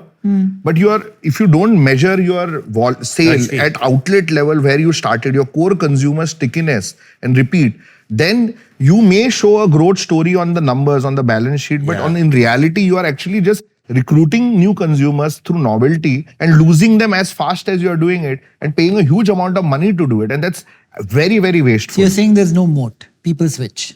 There's no brand. No. Product. What he's I'm saying- saying is what you he's will saying- go from one geography to another, He's and saying India India is a vast country. You can Suppose still you grow. can show growth to anyone, any Yeah. investor. Yeah, But eventually it is the repeat which counts. yeah. Fair. So if actors don't necessarily work for India, what about social media influencers? Are they a good medium to sell alcohol? Yes. Yeah? But sell alcohol means for a brand or what? For a brand. For advertisement, 100%. They do. You have to be careful on who you're investing on and do your research. I feel there are now apps and there are ways to actually find out if that influencer is bought or of who that person is talking Yeah. to, what the male to And the female niche ratio of- is, niche of which the country influencer. they are It depends in, on the which product. city they are operating in. So now good So you thing would is go that through an agency. it's a Absolutely. far cheaper way to acquire consumers Than actors. than credibility. than actors. But also having said that, what influencers also do for you is that they are also physically present, which actually changes the game a little bit. It is kind of like the digital way of experiencing the brand, in the sense that they will taste, say, a whiskey and be like, I find it like smoky. And, also, that kind also of it translates depends on the into- category. If the higher you go, suppose you go 8, 10,000, you don't need any marketing. If you market, you won't be able to sell. The only thing should be word of mouth and PR, press, and the competitions. If you go highest up, There are spirits Is competitions. that what worked for your 5 lakh rupee bottle? Because I saw 5 it in the lakh, press. Rampur, Jaisalmer, everything. Even Rampur, Jaisalmer Yeah. have done So that. that's Because I what saw for it me. in the press. Was that organic press? Yeah. Organic. Because of the novelty of a bottle costing 5 Absolutely. lakhs. It's the most expensive. It's a Also, big media deal. picks It's an that- Indian media brand. picks that up, right? Indian Like even brand Jaisalmer just won a global there was a huge competition. article that It's a 50% good the press luxury for gin. everybody. So I think the higher you go, it should be the press, and you don't need to market because it looks like if you see the Bernard LVMH group, I think he's the biggest brand creator. Louis Vuitton, your Moet Hennessy, Belvedere, all the luxury. But you don't see them. Beyond a point, you don't see them advertising or beyond a Then point. that's a category play. So if you're in a luxury Yeah. segment, you will But play a but luxury for the game, regular, right? massy, etc., Yeah. social influencers Yeah, so if are you're looking at a lower, like, we're talking about 12 to 1400 Yeah. level. You have to pick or the even right Goa ones, because I Brewing work yeah, with Co. you guys dynamic very influencers are a regularly. great thing. Yeah, And and also organically people like your product, they post. Yeah, I mean, Yeah. it's Yeah. also always. Exactly. You don't have to That really anyways is plus. do That's that. all Nowadays, the Make new a good generation product. loves it. They are spending half the time on mobile. Yeah, yeah. Half the time they're on the and mobile. There is a new catch-22. It has to be spoken about. Yeah.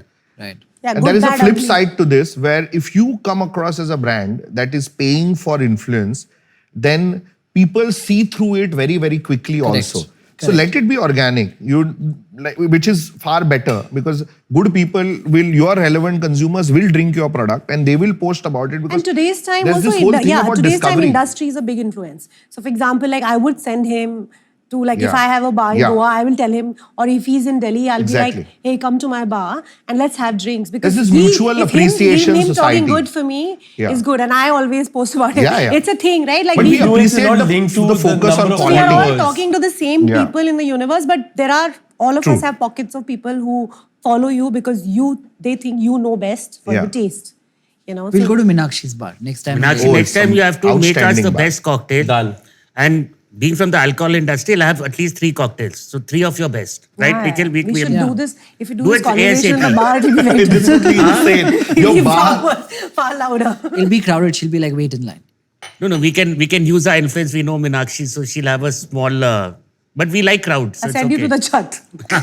It's very hot in Delhi. So premiumization. Is this an easier path for someone starting off to hit instead of trying to create a 1,500 rupee bottle of whiskey? Should I try to create a 10,000 rupee bottle called Bengaluru? I mean, whose question is this? It's Mine. like, so we are all talking. Yeah. So I would say creating a 10,000 rupees a bottle also takes that much more out of you in terms of the money, the resources, the whole everything. Timelines. You are raising the bar in every form, right? It's like me saying I can have a bar here and then I can have a bar in, say, Dubai or London. What if I buy Radico's good whiskey at 5,000 rupees, Okay. repackage it and call it something else, build a story and sell it for 10,000? And is a product, it's a good, Slightly different. Yeah, good product. it depends what your go-to market strategy is. If your goal is to actually launch the 1,200 product, but your go-to My market story is... will be 25-year-old boy in Bangalore starts a liquor company, whiskey selling at 10,000, 20,000 rupees. XYZ sold. But you have to have something And around the whiskey. Why? But this 10,000. why the price? Because- Okay, I'll I don't answer feel that price. question. I don't feel price It has to alone be can story. do Pick it. Yeah, a, pick a just novelty. storytelling. Like say there are red ants. Zero calorie. There are actual red Amazing, ants in you'll kill the actual red ants in the whiskey. No, those are gimmicks. Those are gimmicks. Gimmicks. Yeah. Gimmicks won't take you long. But you know what Far. will work is if I'll tell Nikhil's whiskey is 10,000 rupees. So in these categories where you are creating a niche, you have a great product Yeah. to start with, but you have an influencer, someone who has authenticity and who says, this is Nikhil's Bangalore, then it will sell. But then they're buying into you. Right. They're not But if necessarily. it's Yeah, you are the celebrity. Initially, then. but your product, in the long term, your product will have to be Good. great in order to get your second Can order. you, my real question here is, can you discern between 5,000 and 8,000 rupee whiskey? To a layman. I'm not talking as an expert Yeah, as of one course. of you guys. I'm blind tasting a whiskey which costs 10,000, another which costs 4. Can I distinguish? That's subjective. 4 and Who's 10 is very tasting? subjective. That's subjective. But 800 and 10,000 you'll No, be no, able to tell. 4,000, 10,000. I'm buying something for Yeah. 4,000, adding one element. I think you can make out if you're a whiskey person. Like if I am buying an 8,000, rupees a bottle, I will sort of have an idea what I'm looking for. I might or might not, with full conviction, know, but I will know a little bit of what I am looking for. And also, again, see, the price is never the ladder. That is just the ladder. So you're also talking about what type, right? So there's Japanese whiskies that are playing in lower the level. angle I'm playing is because I'm selling it for more, people will make a natural assumption that it is It's better. premium. Yeah. Not In true. bite. So there is this fuzziness where you. See, I'll tell you. Now let us divide whiskey in two categories. Either it'll be a Scotch or an Indian whiskey. Now a Scotch is differentiated by age, And location. location. So 18-year-old, generally it sells for about कितना होता है? About close to about Delhi में 4,000. 12,000. हाँ. 12,000. A blue label is say 18,000. Now, Indian whiskey or anything, if you say that you are supplying at 10,000, what is your USP? The USP will become a worry. Then you come on to a single malt. Single malt is region specific. It's a world malt. It is different where everything like the wines. Earlier it was the French wines which were ruling the market. Today you have all the new age world, wines. New world wines. Earlier it was only French. Same thing like the malt. It was only Scottish malt. Then you had the Irish whiskey, the bourbon whiskey. Then the single malts from Japan, the Asian, the Kavlans, now the Indian malts. So there you can create that differentiation with your blend, with your cask. So it is like an artistic. No, So I'm it's talking about premiumization from the whiskey lens. you can't do. There Whiskey has you to be can't do, you can do a something malt. in your No, so product. There has of to be course, some price taste. is why you charging no, the but premium. price is an indicator of quality, and that But is a can I very Minakshi, basic like level. Indian whiskey, he cannot charge say 10,000. No, you can charge anything you want. can I think, charge. Why the can't you basic charge? idea USP is क्या होगा? you have to कुछ just बनाएंगे step, ना, think कहानी। about I know a lot of They rich will make people something with who Kani. go to a bar and want to order the most expensive thing. Yeah, that's Yeah. true. That's But true. if you have a Cater story, to that But audience. if you have a story, If there is an 8,000 rupee Scotch and a 10,000 rupee Indian whiskey, that rich person will go for an 8,000 rupee Scotch. I don't know about that. No, Baba, but they will also move. They will also jump into the next No, 10,000 you are that right, comes. like, say- 2 महीने बाद एक और निकलेगा, and they'll be like, okay, I am leaving Nikhil's brand, and now But you I'm have going to have a so it's- moat in your there is product this in order thing- why you're charging that you have premium. to have like we've attempted where we've really got successful where the first Indian whiskey is at the BIO Scotch level 100 rupees higher. Our Royal Ranthambore is 100 rupees higher than all the competing brands. It's selling like hotcake. But the quality, the packaging, the story is Better. very good. Do you think patriotism as a narrative is selling in India today? If I were to create a brand around alcohol? 100%. I think Indian, being a Patriotism, proud, yeah. like always I've Made in advocated, India. being a proud company, made in Indian India. company is the way forward. People are looking for Indianness. People are proud to be Indian. Like even if you see all my products, it's But all Indian. Indianness is euphemism for Like our patriotism. Rampur, that 5 lakh rupee bottle has written in Sanskrit on this, that But happiness why? lies within. So But every what is the underlying emotion that you're appealing to when you write in Sanskrit and call it Rampur? See, Patriotism. I think like if you see the Indian culture, like if you go to New York, Indians, we are underestimating our power. With what has happened in the last decade and what is going to happen in the next decade, India from being a third world country, we are becoming a superpower. It's a translation. We have to have that belief in ourselves. Yoga. I was in New York. There was a yoga week on Times Square. No, with I'm 1,000. agreeing with you. So 100% Indianness will sell. sell. If you try to be a foreigner, try to be like the Western community, you're not different. They are better than us. But Indians are better than them. I'm agreeing with you to the extent that I will give you an example of how the Chinese prefer Chinese versions of different things. Mahitoy, that How is the the most, Germans 90, today- 89% is the EBITDA margins. They're the most valuable listed Company company in the world. Yeah. So I'm aligned with you. The world might be deglobalizing in a manner where patriotism is sold to consumers across the world in different pockets. My question is rooted from to our audience, to the entrepreneur who's starting a liquor brand, whatever liquor. Should he make that an inherent part of his story? No, look for authentic stories. It can't Don't be a make up- gimmick. It can't be because, see, you mentioned you are from a certain... You have to have a passion. Yeah, you it'll, know, it'll you're speak like, part of suppose if this- she started a bar, it is a passion which is speaking. Yeah. So there is something like Shuchir, the GC, I've been there. It's fantastic. Or his beard. So my point that passion has to speak. The story story won't has to be sell. told. And patriotism isn't about being, it has to link to the brand Yeah. and to the branding. To the Imagine. crowd that we are talking to, should we recommend opening their company in alcohol and tequila mezcal? I know me and Abhishek had long conversations about this where you can only call it tequila if you get the It's a spirit. GI tag. Here it I will- believe strongly in agave-based spirit only because of price point. What happened to gin in India because of the import duty? If we educate, if a big conglomerate comes up and pushes the narrative a lot of an agave-based spirit, because tequila gets very expensive to serve at a party, right? If you bring serving a basic Don Julio Blanco in a place like Delhi, you'll be spending about 6,000 rupees a bottle. You're entertaining at home. Now people are drinking tequila the way they're drinking vodka. So minimum consumption for a 30 people party, you're going to 8 bottles, right? That's where, what's Daksha's brand called? Pistola. Pistola. Pistola has come in at a very good price point. That's from Goa? That's from bottled Goa. in Goa. That's from Goa. They've come in at a very good price point. And I believe there is space for an agave-based spirit in India if there is enough money to educate people that, okay, yes, tequila has to be blue Weber agave from the region of tequila, from the region of 5-6 states. But there is a space for an agave-based spirit coming out of India. There's folklore that tequila gives you the least hangover. No, Not not true. at all. It is all It's a complete. All marketing. myth, all marketing. So is hangover equally proportional to alcohol percentage? No, it's It's also linked to in the- distilling. Okay, when I'll you get tell higher when you have alcohols. whiskey, see, every alcohol is 42.8, basically unless you go for a cask strength. Now, a whiskey has malt. So it has, Tannins. let's take, say, a vodka. It is the cleanest spirit. It is triple distilled, it is 6 times distilled, etc., filtered. So the cleanest spirit. Same thing, tequila is a clean spirit.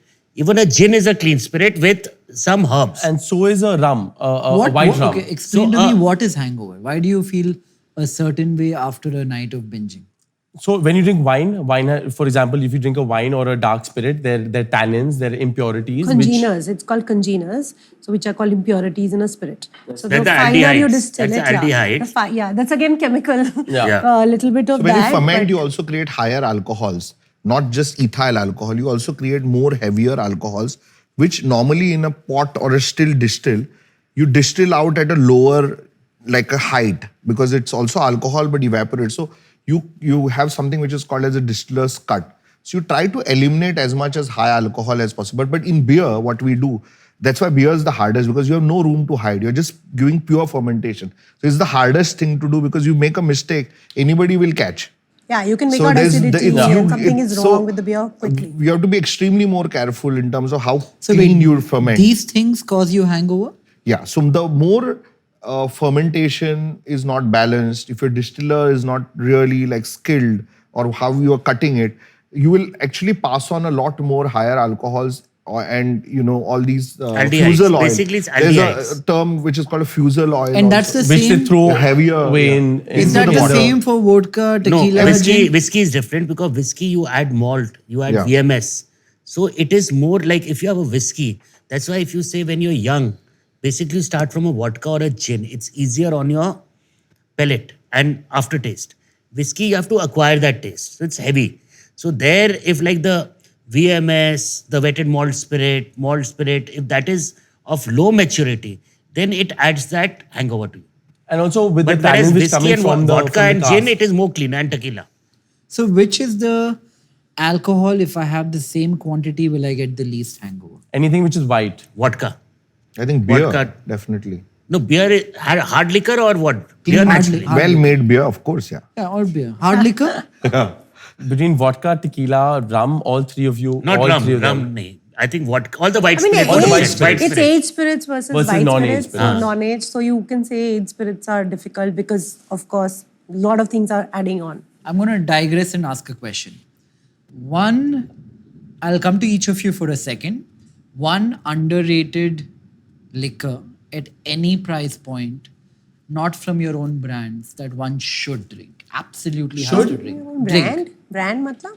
Like they have their own brands. She can't say Oh, Radico. he can't say. Okay. He will not name any brand. Start with Minakshi. One underrated category or One brand? underrated bottle of alcohol. Underrated.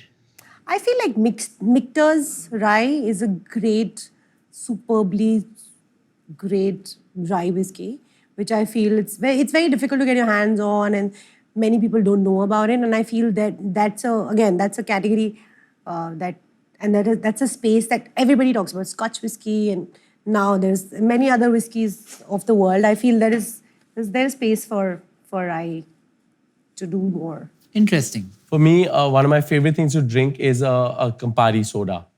What? Campari soda, like That it's Italian bitters, thing. it's 28% alcohol. Campari as a spirit. A lot of people just have it in a Negroni, but as a drink, I think Campari is one of my favorite things to drink. How is Abhishek? it underrated though?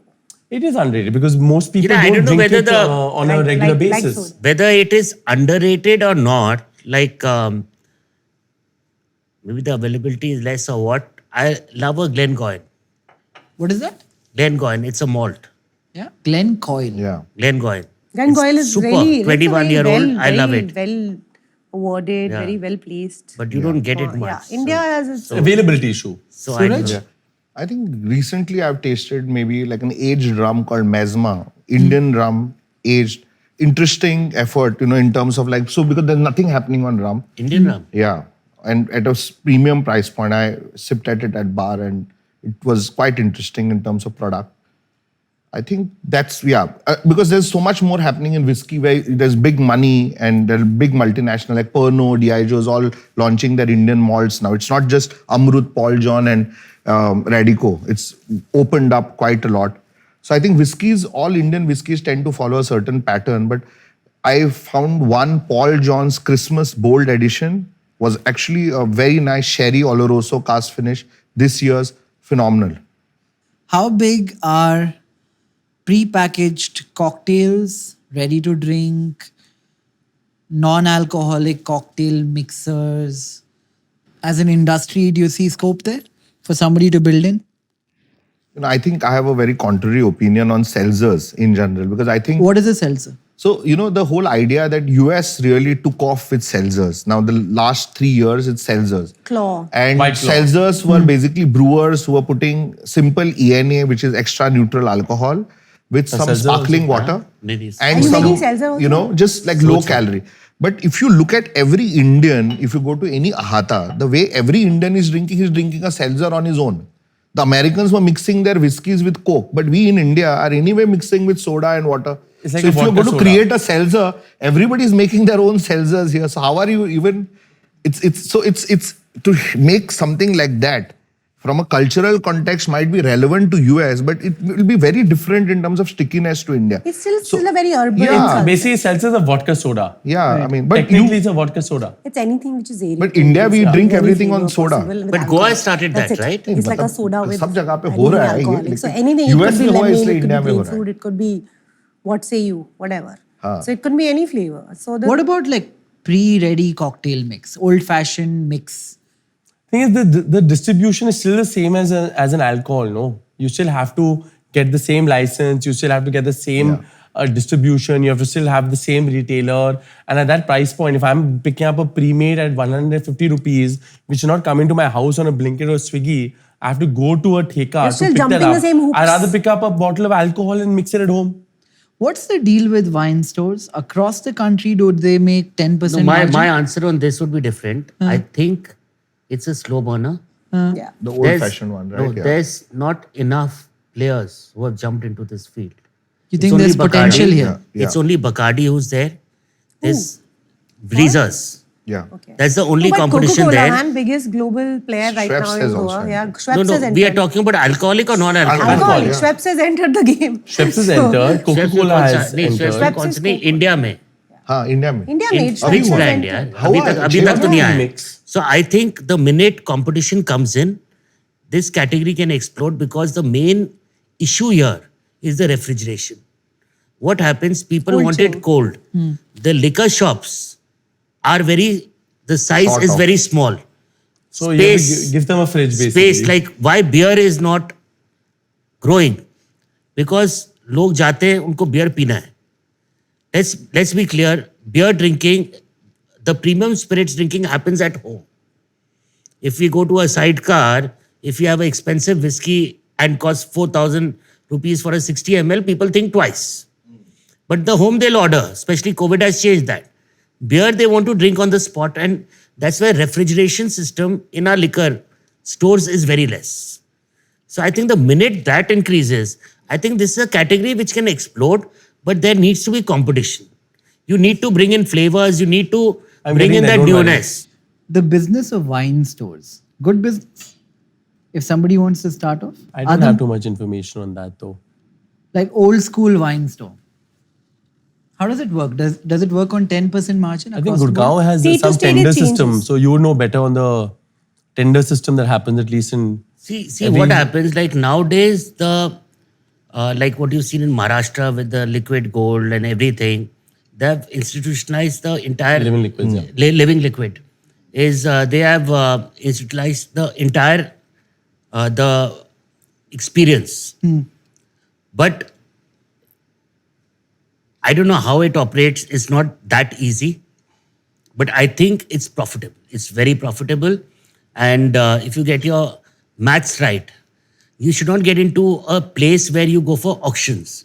But if you have a license system, 100% you can do a great job. Right. But nowadays But that usually in Gurgaon, it works on some bidding system, and then actually the store doesn't pay for construction. It's auction, They go yeah. to a Diageo, they go to Pernod, and they say, "This is my space. Turn it around in 30 days," and then it's a full branded store of a certain brand. But I think the opportunity also is in very niche products now in the wine category, because you can have just craft and wine bars or outlets which are very specific. The to this. license is different, right? Yeah. It's Could be easier. the same license also, but you like to could give you an model it example, as a like say boutique. for Radico, if we get an opportunity where we can enter into a liquor store business where it is corporatized, like corporates can get into it. Licensing is not an issue. It's like the duty Also, free. every state is different, so you cannot generalize the entire country. How much is duty free cheaper than, I know every state is different, but let's say Maharashtra, for example, or Karnataka or Delhi. What is the price of duty free alcohol versus price on ground? So it depends. Like in Delhi, especially in a place like Gurgaon, alcohol is not very expensive because your taxes are lower. Duty free also takes a percentage of your sales, which actually now from Gurgaon to duty free, there's not too much difference. At least from Gurgaon to a Delhi duty free. No, you're talking about a duty free, say a Mumbai and a Mumbai duty free airport, or what are you? No, I'm talking about Mumbai Mumbai retail. airport duty free versus Mumbai retail shop. Yeah, so let's give an example. Say Rampur, in the Mumbai duty free would be 8,500, and in the retail 12,500. But And, Delhi duty free to Gurgaon would not be that different. He's compared talking to about the state versus the duty free airport. Bombay to a Bombay airport would be a higher difference versus a Delhi to a Gurgaon. And online delivery of alcohol, Make it happen. e-commerce, what is the issue with it? Are some people doing it, some people not doing it? So West again, Bengal, it's- West Bengal Bengal. got a license. It's a state subject. Yeah. So, say West Bengal has agreed to it and is making money off it, which is intelligent of them. But then in some states, online would be what? Only 5% or hardly? Yeah, but the fact that they've made it easy for all of us. But I to think the actually- minute it Bombay happens, also it'll have it. change Living the game. Liquids in Bombay also does something with online delivery. Won't it move power away from you guys to the large e-commerce aggregators? That like is true. it, like it does for other products like Restaurateurs, fashion, Okay, garment, I'll restaurants? change that. What happens, like say the women, they can't go to a store. So the consumers, it'll expand. What margins we are giving to the retail or for anything is the same thing. But the distribution becomes very easy. But what is to be said that Amazon tomorrow will not Charge start them. a Kanpur instead of Rampur and push that higher up in their algorithm? See, if If you they see control globally, distribution. online retail, when it was COVID, London, everywhere it was on, except India, 45 days we were dry. That's why the media, if you see, they made a huckus about it. But anything which is stopped, say food, there would be so much of queue. So online delivery was there, is prevalent in US, everywhere. But as a Kanpur or a Nagpur or a Rampur, Amazon has not been able to deliver that because alcohol production is very different from a commodity. A So you're brand is saying- different. you're It's a saying- luxury, it's experience. You're saying if it goes online, will you go to an aggregator or will you want to do the delivery yourself? No, if I become a delivery guy, like say Amazon,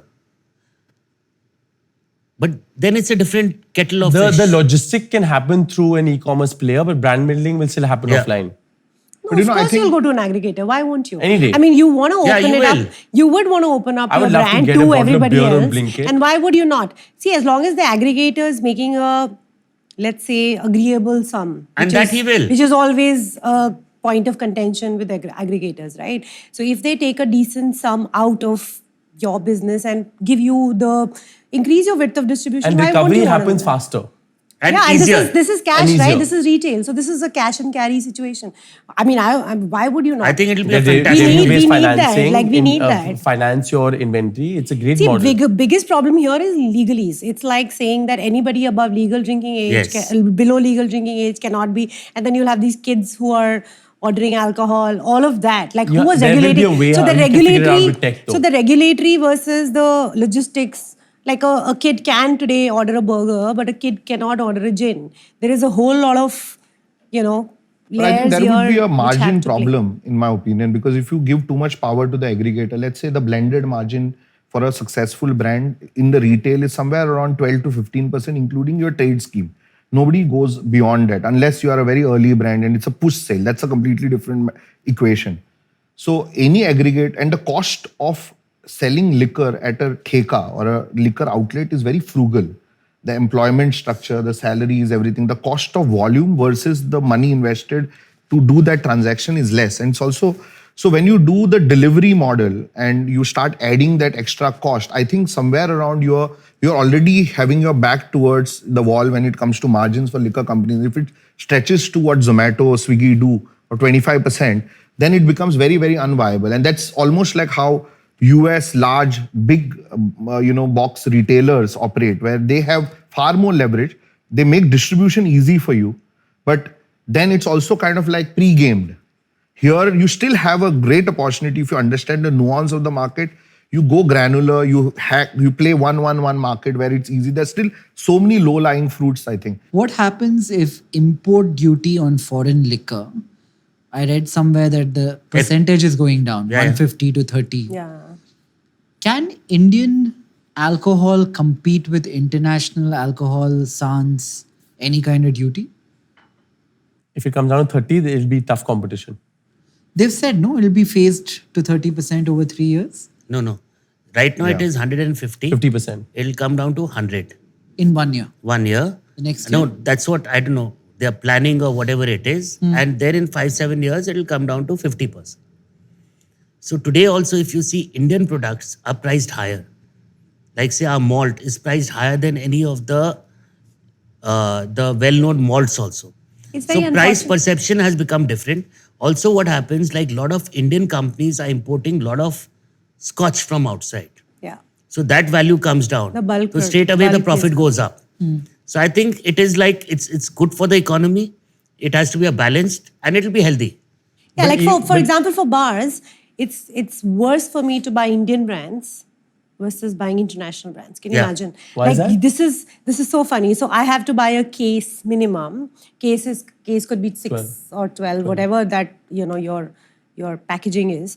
And you have to pay more taxes to buy Indian brands, which are made in India, versus if I buy a scotch and a gin somewhere else, Why is that? But because I'm actually buying far more quantity. Like my quantity See, is like much higher. in UP we are done, so you can buy a bottle. In Delhi you have to buy 12 bottles. So I she has can't to buy invest single that. bottle. I can't buy single bottle of Rampur. You'll If I buy buy, I case. have to buy 12, which basically means look at my inventory. So I'm sitting on 12 bottles and I have to sell it for whichever time it takes me to sell. For a brand, especially for super premium and premium brands, it's very tough. Like they'll come and say, okay, buy 2 and the rest are free. which is terrible for them, like Yeah. as makers of the brand, right? I mean, they don't want to give it for free, And and then I don't don't want to try- buy as it a- for as a free if bar, you try to I can't liquidate sell it. it, right? So it's terrible. It's terrible overall for the Indian brands. I feel to sell in on trade. Interesting. I think we've covered everything. Like, can you guys think of something a young person starting off will need that we haven't spoken about yet? I think if you can just touch upon like how does one go and get registered to sell in a state? Like I would want to know that myself. Like I've got the product. Yeah. It's made. I've got my co-packer. Now it's done. Goa mein mera product ready hai. Ab next mein, how do I go to Delhi and who do I go to? Which department and how do I go about that process to get my brand registered and who do I go and pay? No, you don't have to pay anyone. It's all official. But what happens? No, official only. Which department? Like excise department. You have to get your label registered. Like every state has a different. And you will like label your Karnataka product when differently you for go, every state, by the way.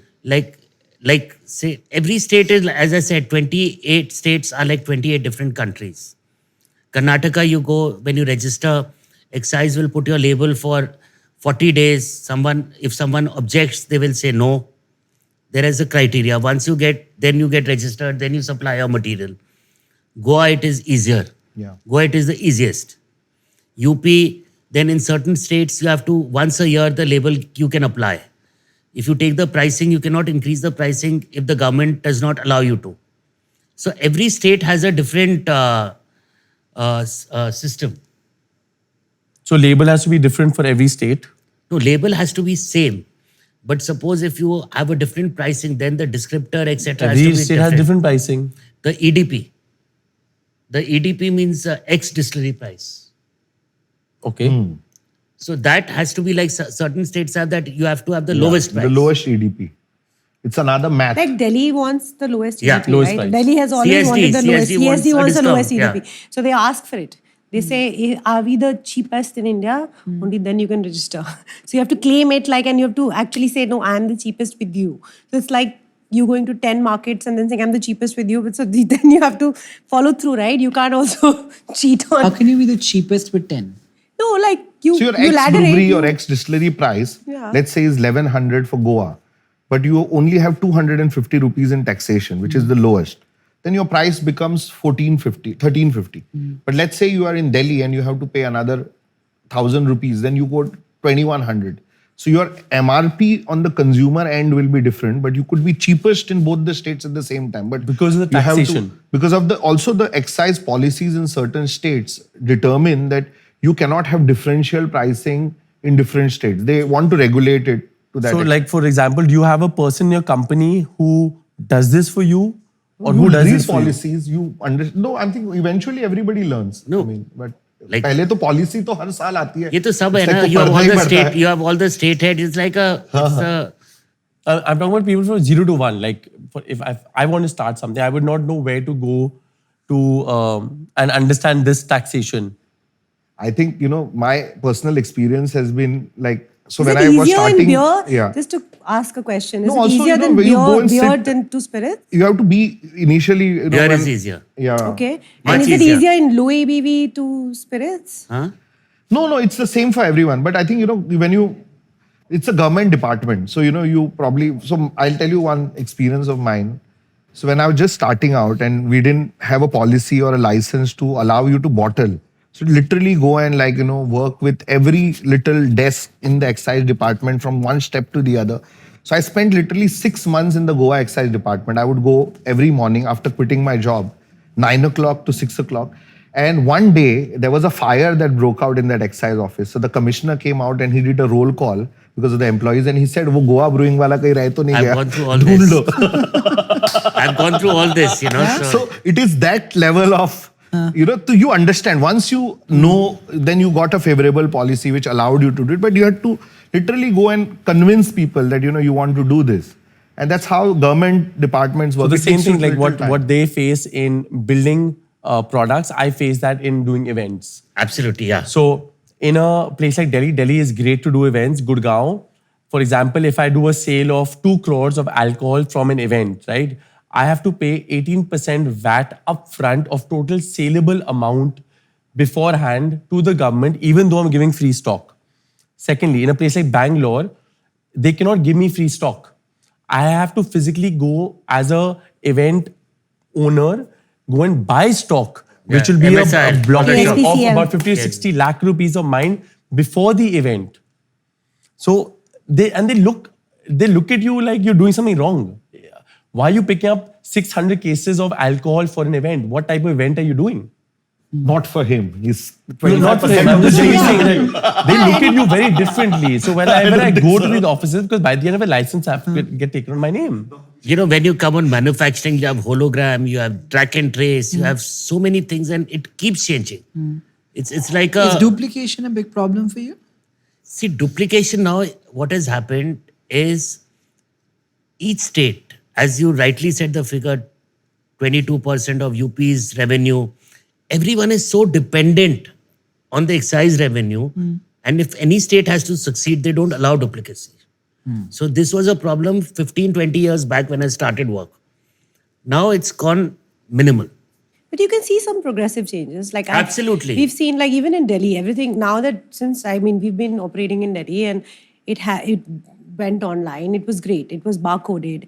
Everything which is like it was so much easier for us to pick up stuff from retail, pay excise, and then deal with the retailers. Like our life became so much simpler. And you when can go it to went the online. closest retailer at a point in time. Yeah, exactly. So what I'm saying is there are really small changes which keep happening, and we've seen that over a period of time. See, which basically, we are should be great. like the software industry, like Bangalore, Karnataka, where the government didn't interfere beyond a point and the industry flourished. So the minute if we pay revenue, have the excise check at the point of the factory Yeah, at the revenue and part. let it live, open it up. Yeah, same thing. Like right? UP, Even like, to you know, open just a the bar, whole- man, like Yeah. your 30 licenses. It's a lot of licenses. So I mean, we know how much it takes to. Yeah. Like even Every right year now, they we have are to When renew you're all renewing co-packing, you're still good. If when you're building your own distillery, Yeah. the licenses are like Yeah. chemical and fire. But Nikhil, I want and to understand they're one literally thing like from you're you. building a bomb. Like on the other side, Yeah, like like, you are why do you need investing. fire to serve food? Do you I think don't liquor understand. can Like, make too much money, to or serve is it like sandwiches, a you need to have fire license. how do I say? you It's need like to. a Alcohol P के आग लगाओगे. It's like a like the liquor industry, like people have a feeling that it makes too much money, or it's very easy to make money. Yeah. What do you feel? I don't think so. The number of brands that have shut down during COVID is testament to how difficult it is to make money in the liquor industry, also in the bar industry. I feel very few people make money, Yeah, but the ones who make money and succeed for a prolonged period will continue. will probably make a lot more money, which is Exactly. fair. It's capitalism, right? Gradual distribution. Exactly. I think Any- survival of the fittest. Yeah. Eventually. Yeah. No, but isn't that true for every Yeah, I think industry? every No, isn't industry. that true for every Yeah. industry? Like You have to be resilient. Okay, last part of today is at the end of every podcast, every show, we have something that we do to the young community we've been speaking to throughout. So we all allocate a certain amount of money. It can be anything. It can be 100 rupees, it can be X amount. And then we will all get together and together decide which young startup in liquor, bar, Fantastic. events to invest in. So I'm just going to go around, ask you guys to commit some amount of money. We can start with Suraj. I'll commit like 5 lakhs. Abhishek? You can make it Anything. you Whatever. can make. 20. here. Yeah? I'll match 5 lakhs. Okay. Yeah. Okay. 5. I'll do What are we 20. doing though? Is it a? We're making a So, little see, fun. now It's a we very have tiny 40, little- 55 for lakhs. liquor, it's Yeah. like really tiny. No, but No. it's seed investment for Lakhs somebody can young. it can get you started off with a co-packing business, not setting up a distillery, unfortunately. Just find a bright kid, like a Yeah. really bright kid who Right. has Good potential ideas. to build something. Give him this money and say, go explore. That would And be, we'll figure out who the kid is together. Probably come from you guys because you know more people here than I do. nice. Okay, thank you everyone for coming. I hope you all had fun. It's been a blast. Thank you Yes, so much for thank having you. us. Yeah, and Yeah. Thank you so much. we work together. Look forward to working with We drink all of together. you. Yes. For both of us in one way or Yeah, the yeah. other. Thank you Would so be Come much. to such the a bar pleasure. soon. You have to do a Actually- Delhi union and then a I Goa know. union. No, at least I've made 3 friends. Yeah, Absolutely. done. Thanks guys. Hello. Thanks Thank all. Thank you. Thank you. Lovely. Super. Namak is in. Yeah. Just to get straight to. Straight. Yeah.